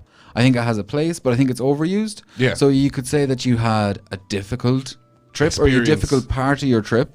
You had something that was a bit gnarly that went up and down consistently. Yeah. Then then you can get towards an actual bad trip where it's just it's a horror show from start to finish. Like. Yeah, that's what I'm afraid of, because a lot of people said they what see stuff, and people who take themselves too seriously would see things telling them not to take themselves too seriously. Yeah, and they're not able to cope with that reduction in or that increase in self-awareness or something. I think what you were about to ask. I'll give you an example of a bad trip. Go on. Is that what you're about to ask? No. Go on. Well, you've obviously heard of this, Pierce. You ever heard of 2CB? Once or twice. Oh God. Once or twice. So it used to be a big thing back when RCs were available on the ClearNet. Yeah, so I took 2CB before, and I was in the Wiley Fox in Dublin. I think I told you the story off air before. I like that spot. It's a very cool spot. I think it's gone now. I think. Anyway, you know all the chitter chatter that you hear in the background of the nightclub? All the chitter chatter, all of that was about me. Like all you the were the chitter-chatter. supreme focus of everything in the room. But no, but like that was your experience. Yeah. Like, and then as soon as I removed myself from the nightclub experience and went outside, everything was fine, and I had a great time. Well, one of the things that I wanted to do after I had taken this drug was I wanted to figure out what exactly was happening in my brain. So I went, and of course, and there was a TEDx talk on 5-HT2A YouTube. was there. And there's a guy, and he was talking about magic mushrooms and psychedelics and how much of a positive effect they have and how much of a bad name they actually have, when in actual fact there's very little long-term damage. As you were saying, it just plays with neurons. And like physically mushrooms were given the lowest hazard rating, how would you describe it? The lowest risk of potential harm to a person or society, by David Nutt's paper on the multi-criteria analysis for the risks of drugs. That's a really bad impression of the title. I'm sorry, but it's no there. worries. Okay. Well, what the guy was actually saying was, he said that 24/7 there's an area of your brain which is active. Yeah. And this is just constant neural pathways in the one direction. So it's no new neuron pathways. So he said what happens when you take magic mushrooms or psychedelics is that this place has a lack of blood supply to it. So what happens is the rest of your brain engages, and your brain is very clever because it finds new neural pathways that you haven't used since you were a child. Yeah. So this is literally mind-expanding stuff. Yeah. Because your brain is so damn clever, it goes, okay, it can't go this way, so I'll just take a It's all route. electrical currents, like. And that's all it is. I mean, like, okay, fair enough, you could say it's enough to power a light bulb, but not much else. But, that's what it is. It's electrons flying around. What is it that the brain runs on? What's the voltage? Oh, it's low. So low. Like, I mean, like, I think a light bulb might be generous. Like an old traditional, like, fucking 40-watt light bulb is something, but I think, like, it might not even do that. Like LED? Yeah. Like, even if you got your body, might not body get your new fancy LED out of it. And you got into complete, I'm talking absolute absence of light. Pure darkness, like you'd find at the bottom of the, further than the Marianas Trench. Yeah. You would be visible on the light spectrum because you've bioluminescence. That's what infrared photography can pick up. Like, a mate of mine's really good with that. Like, he'll take pictures, but when he develops them himself, he'll use the light, he'll move light underneath it to paint with the photograph he took, like, and he can highlight an individual's bioluminescence or trees bioluminescence and stuff. Like, it's mad. Like, that's how fish hunt at the depths of the ocean. They can actually see bioluminescence. Well, just back to the psychedelics, just for 2 seconds. The guy that I was watching the TEDx video, it was actually really interesting to watch it because he said, do not use these things as recreational drugs. Yeah, you're going to end up in trouble so quick. He said, use it as therapy. Yeah. It's very simple. He said, if you use this for therapy, it can have 6 months. It's been proven to help people give up heroin, cigarettes, all sorts of crazy addictions, alcohol. Post-traumatic stress disorders. And it also makes you feel good for at least 6 months. Now, I have the after effects of it here now, and I feel 100 times better than I did before I took it. Wow. Yeah. Now, I don't know whether that's just, No, the proof's in the pudding there. You feel better. So well, you said it to me the other day when we were standing outside. You seem so happy and content with yourself. Yeah, you said you look different. Yeah. Yeah, normally I'm a miserable You seem a bit bastard. uplifted. I mean, before the show last time you were kind of like, ugh. Yeah. You're smiling more tonight anyway. There's more light in your face. You're not sitting there miserable. That's probably just because my face is getting fatter. But even the other night I came here and sat with you for about half an hour. Yeah. And you said, there was just no misery out of you. No. And it's usually always misery out of them. Yeah. When was the last time I was miserable? What's the point, you nihilistic bastards? About a week ago. Really? Yeah, seriously. There's a massive change in you. But with psychedelics, and like you were talking about recreational use of psychedelics, look at John Frusciante, the guitar player from Red Hot Chili Peppers, what it did to him. What did it do to him? He set his house on fire with himself inside it. Okay. And got very, very, very severely burned. Very severely. See, that's a prime example of why, embarking on...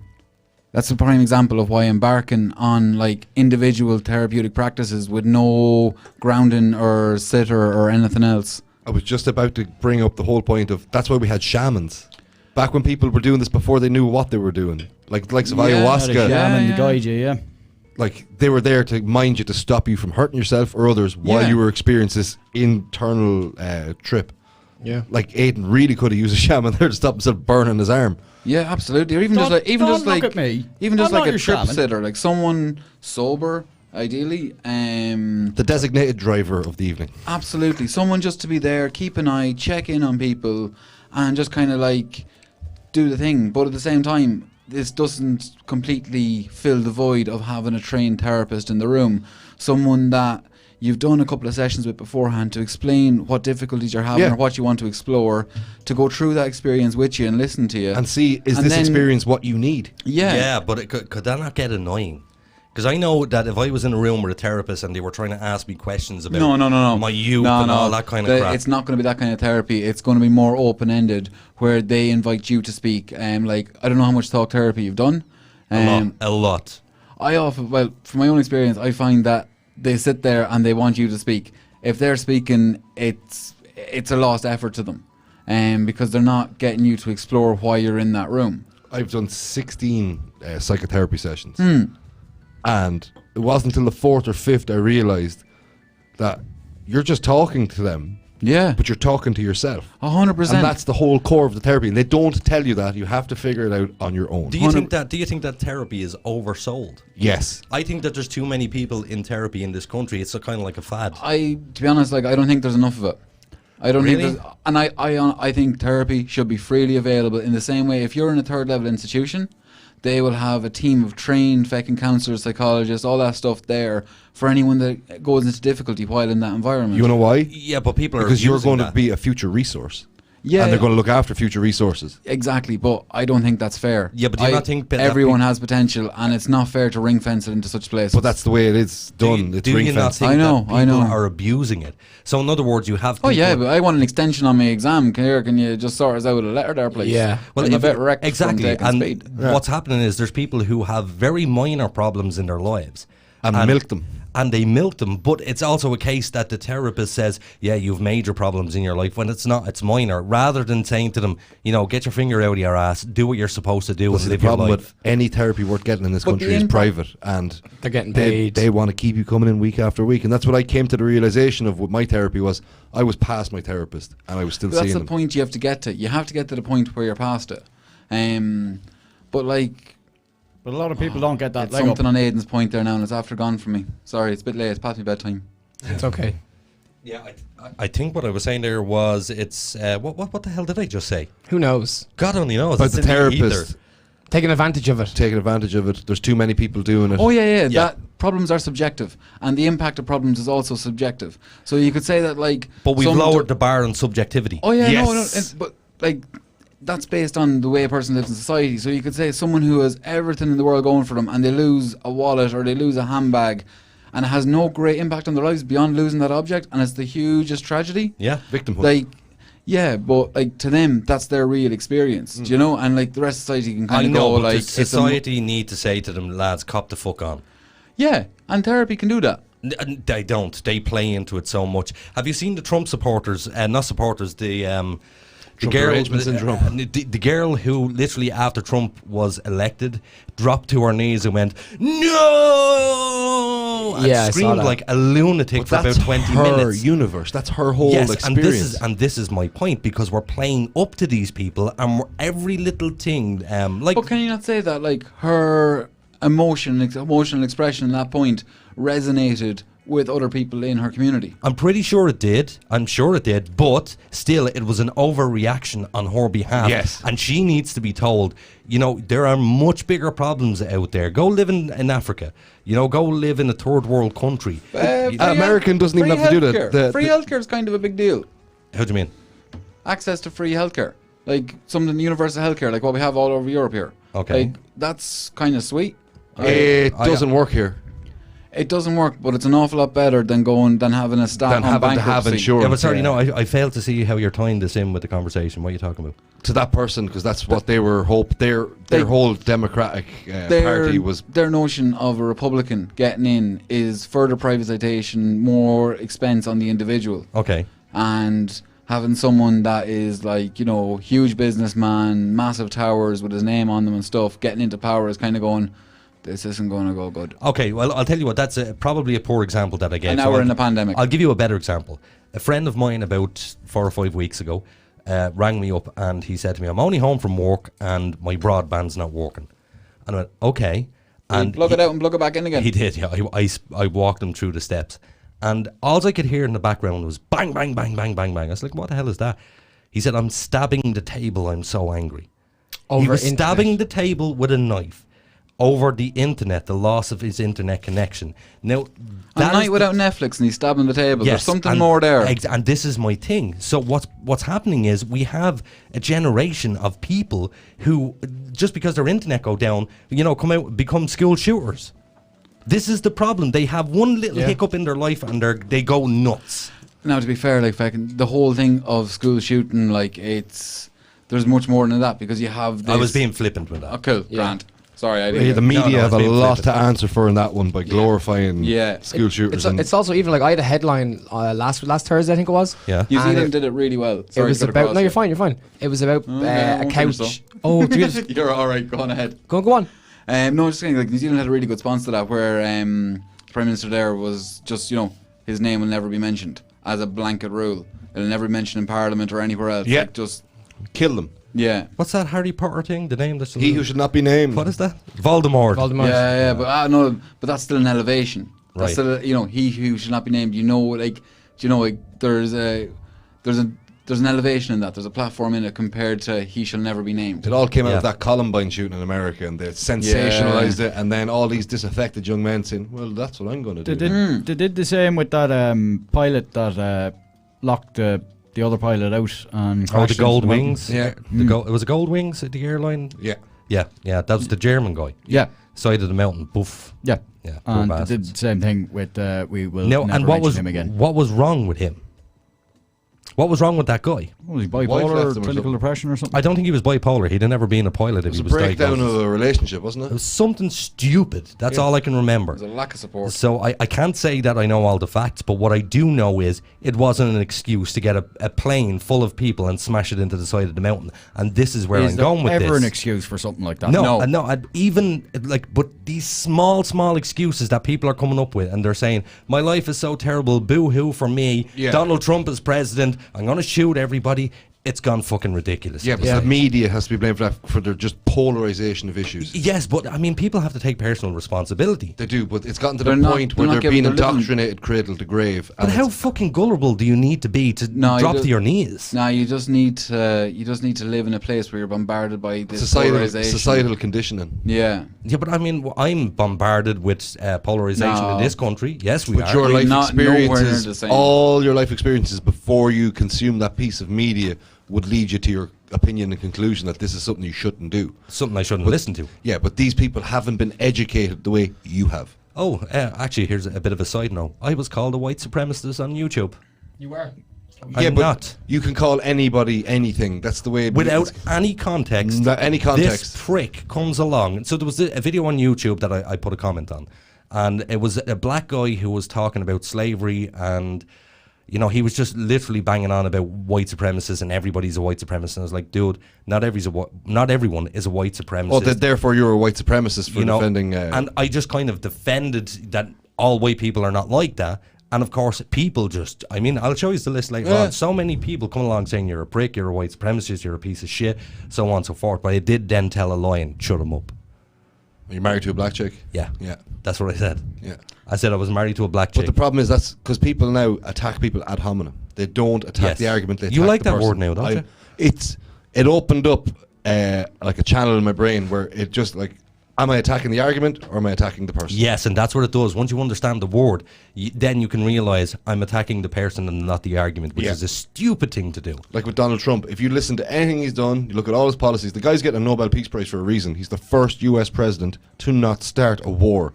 That's very important for hundreds of thousands of people in a developing country somewhere in the world. Yeah. That means they're not going to be killed by American weapons. Yeah. Yeah. Directly from America. They could sell them to somebody who's going to kill them with them later anyway. I That's don't a think different he's subject. stopped any wars either.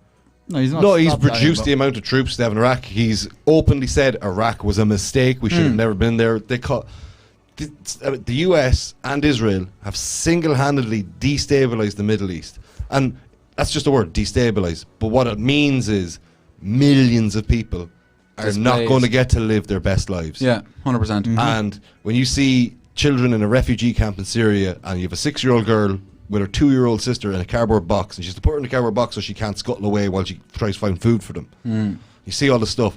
And people like BAE Systems in England that developed these weapons that were dropped in them, who sold them to the people who used them on them, all walk scot-free and continue trading on the stock market and keep economies floating. You know, one of the most horrific images that I ever saw wasn't actually blood and guts and gore. It was, and you've probably all seen this, it was a picture of a Syrian boy. The building had collapsed and killed his entire family, and he was taken out of the building and put sitting in the back of an ambulance, and he was covered in dust. Yeah. And there was little bits of blood on his leg, but he wasn't too badly damaged.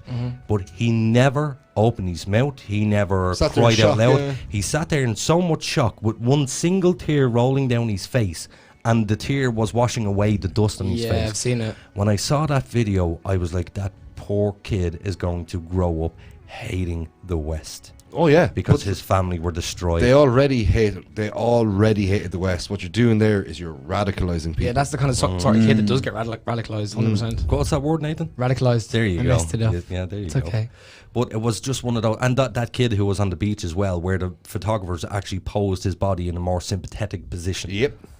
That's propaganda. Have you not heard this? No, continue. There was a dead boy found on a beach. Yeah, like 3 years of age. It was the father's fault because they'd applied for asylum in Canada. It was denied, and he moved. They went to 3 different refugee centres. And the thing I don't understand is people saying, "Oh, but they need to come here." It's like you can take 1 million people a year out of the third world, and they will be replaced by 3 million people the next year. You can't just take the poor people and bring them to the place of prosperity. You need to bring the prosperity to them. Yeah. Right? It needs to be radical independence, like. Yeah. Every country needs to be just left on their own. And I think US foreign policy needs to just stop. You can't have foreign policy. But it's not just US foreign policy, it's NATO. NATO. It's not even NATO. Like, I mean, if you look at it, it's any world power. And even the fact that you've a world power, that's... Yeah. But I'm all for keeping borders where they are, keeping people inside their own borders. Should maybe let a few of them draw their own as well. Can I just point out, by the way, that... Just looking at the likes of Iraq, to bring up an example, that, like, you have a huge group of people, the Kurds. Yeah. Do you know that, like, really... Kurdistan, completely eradicated, Yeah. but that was a whole separate thing. The US have used them twice, and they turned their back on them twice. Yeah. The YPG and the YPJ. Sorry, before you continue.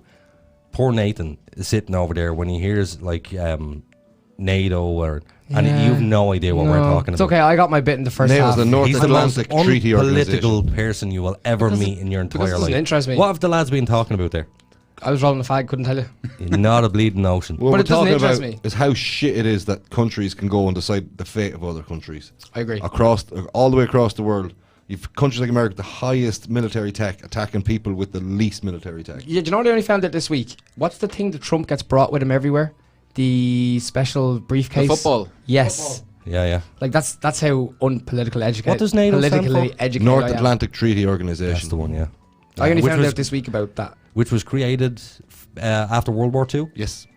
Just to stop the likes of World War II happening again. Yep. And who are the member states in that? You've the US, you've Sweden, you've Turkey. It's all of Britain. Europe, is it not? No, we're not in it. Ireland's in NATO. Ireland's isn't it? not in NATO. Why? We're NATO affiliated, but we're See, not see- because we're a neutral country and it would affect our neutrality if we were. But we let the Yanks use Shannon Airport as a Exactly. a So what's hop the along. fucking point?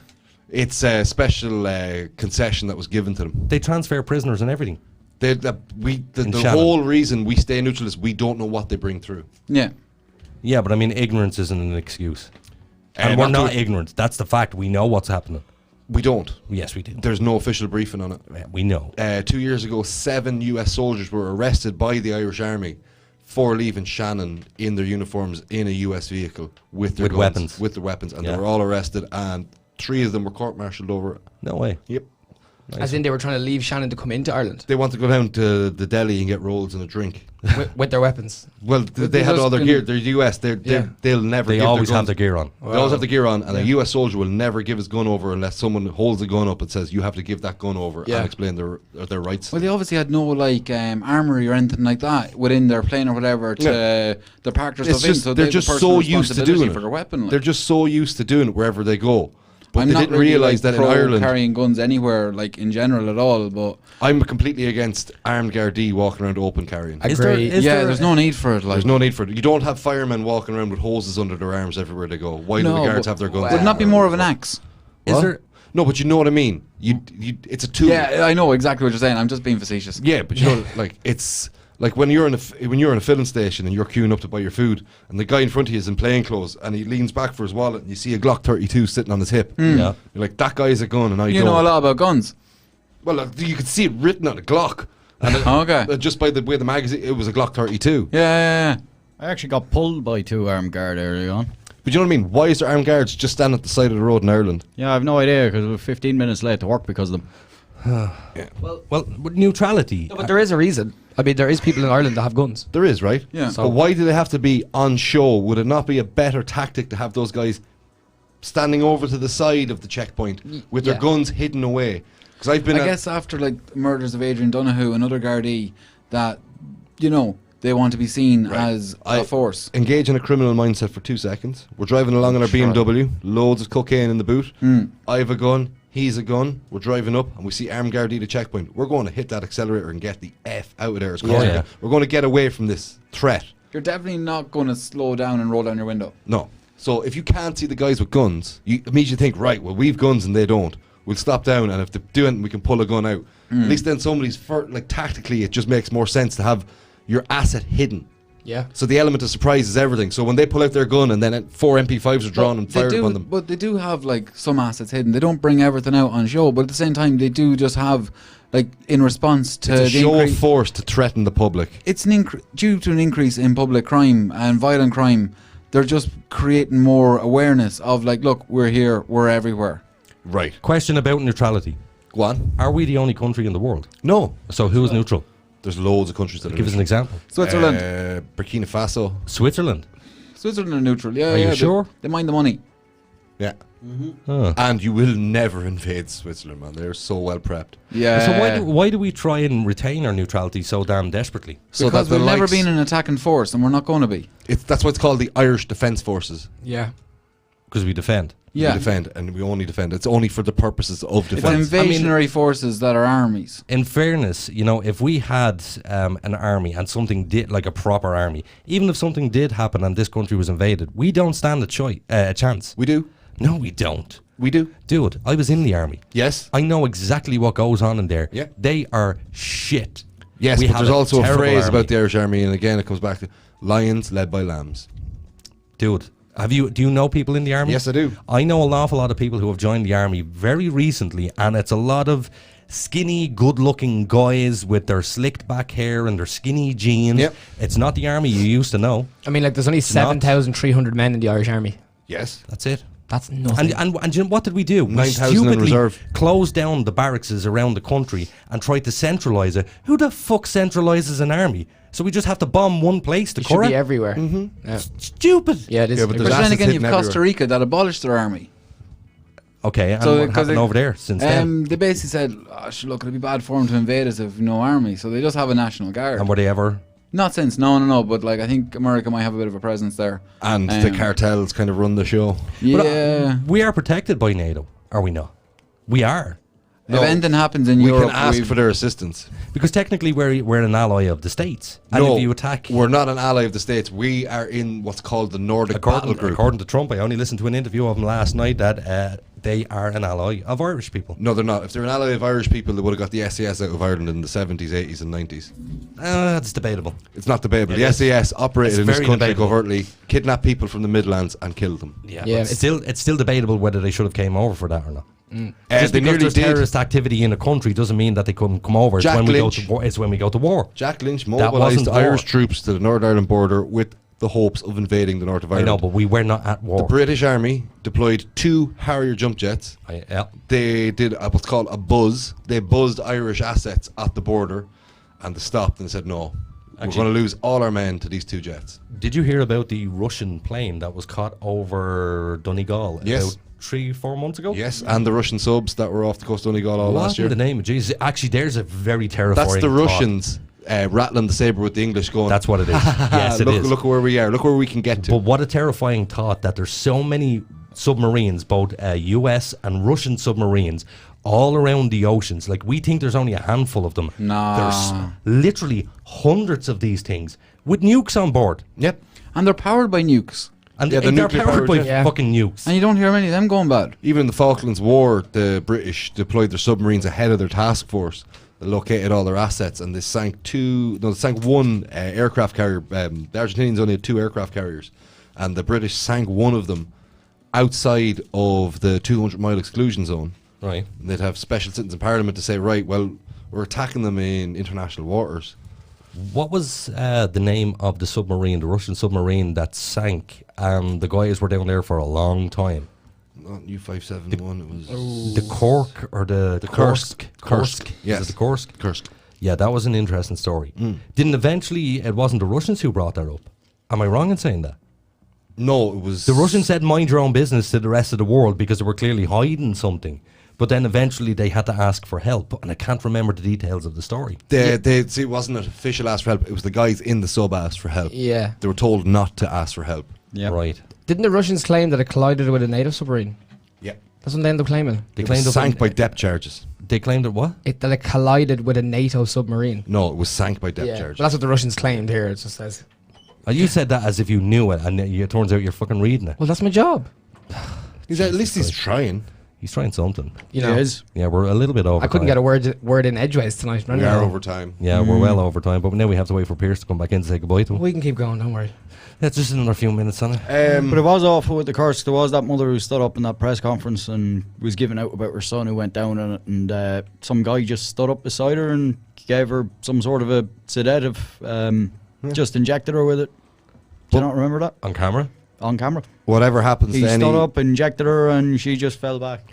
But you have to remember, that guy signed up to join the army, whatever he was. That he was part of an army that was doing something, and he was no longer all an is fair individual. in love and war. I know. Yeah, he but, was no so- longer an individual. He was he's a number. He's property. Property. Yep. Property of the state.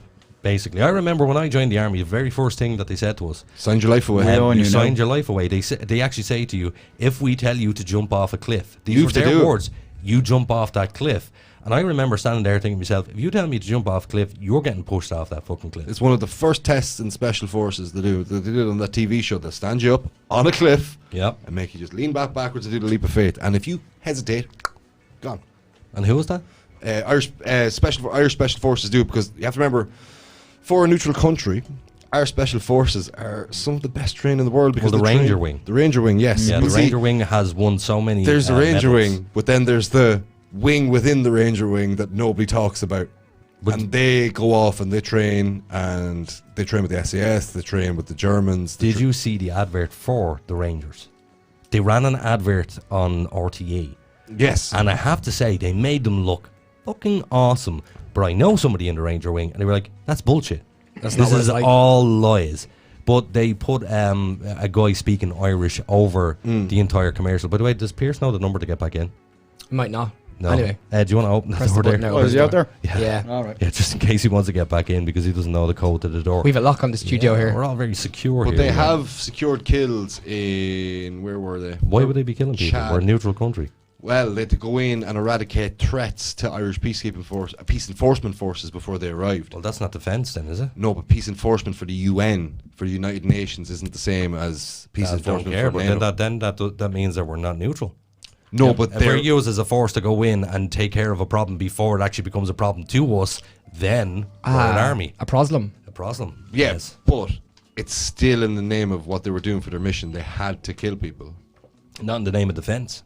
Because they were the ones going into a particular Well, yeah, but area. they were getting rid of the really bad guys before they caused problems for the... I don't mind getting rid of the bad guys, but I would prefer that if we had an army that is either all in or all out. No, I'm not for all in or all out. Disband the army or go all in, one or the other. No. What's the advantages of having the army the way we have it now? Because the way we have it now is the least risk to Irish soldiers. Okay, and what if we had no army? Then we have zero risk to Irish soldiers. No, we have 100% risk of vulnerability. You have to remember where we are. We have England. We have the We don't have America. England. No, Yes, you we can't do. rely on the UK. Who was No the way. Who was the first people to bail us out? The British. From what? From the recession. Themselves. From the recession. Yeah, but that's different. That's trade. Okay, and the British, you know and I know. How many bodies are lying in the ground in this country right now that were put there by British soldiers? How long a fucking ago was that, man? Doesn't Don't do matter. that. It's still That's the a lazy argument. It's not a lazy argument. That is a lazy goddamn argument. 80s and 90s, SAS abducting people Dude. in the south. Okay. Illegal operations. It was a long time ago. And we have much better relations with the British now. Much better relations. Much better now, but... And we're on a world stage where people keep their eye on these sort of things. And I can guarantee you that if Ireland came under some sort of attack from somebody, our UK brothers would be there to help us out. Well, they would. If it was an existential threat to them and us. I'd say even just us. I'd say there's a fair fucking group that'd come running if stuff kicked off here, like in some way, shape, or form. And from people are external probably force. thinking the same thing in 1916 and they were left high and dry. Well, there was a huge amount about that, about forces getting cancelled and stuff like that as well, you know.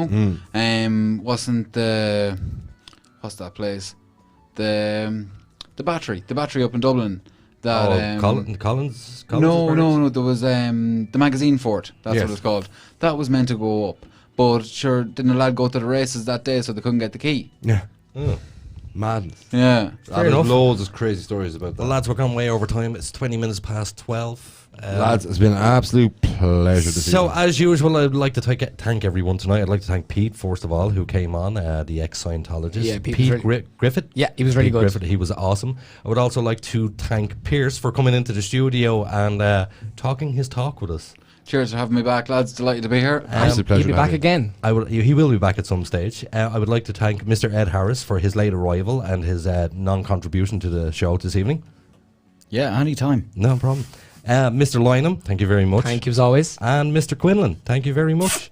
We will see you on Thursday, which we have, Gary Cunningham. The joys of the joy. And Brianne Davis is going to come on that night. Brianne Davis is going to be on for a phone interview, and we will be talking all things sex. Nice. We'll also talk to Gary about his story of Peter Mountjoy. Yes, and hopefully Gary has a few questions for it. Gary has no idea, by the way, that this is going to happen. Yeah. So, yeah. He does know if he's listening. He does know. Oh, yeah, Gary. Hi, if you're listening, you know you're going to be talking to... actually, we'll keep it a surprise, Gary. Yeah. So, thanks for listening. We will see you all, or you can hear us, on tour. Did you want to say something? No, we would just like to end the show for you. Oh, yeah. Well, we will talk to you on Thursday night at 9 o'clock. Tune in, like, subscribe, do all the usual shit. And what do you say, lads, before I go? Yeah! Shut your face, Aiden. There we go.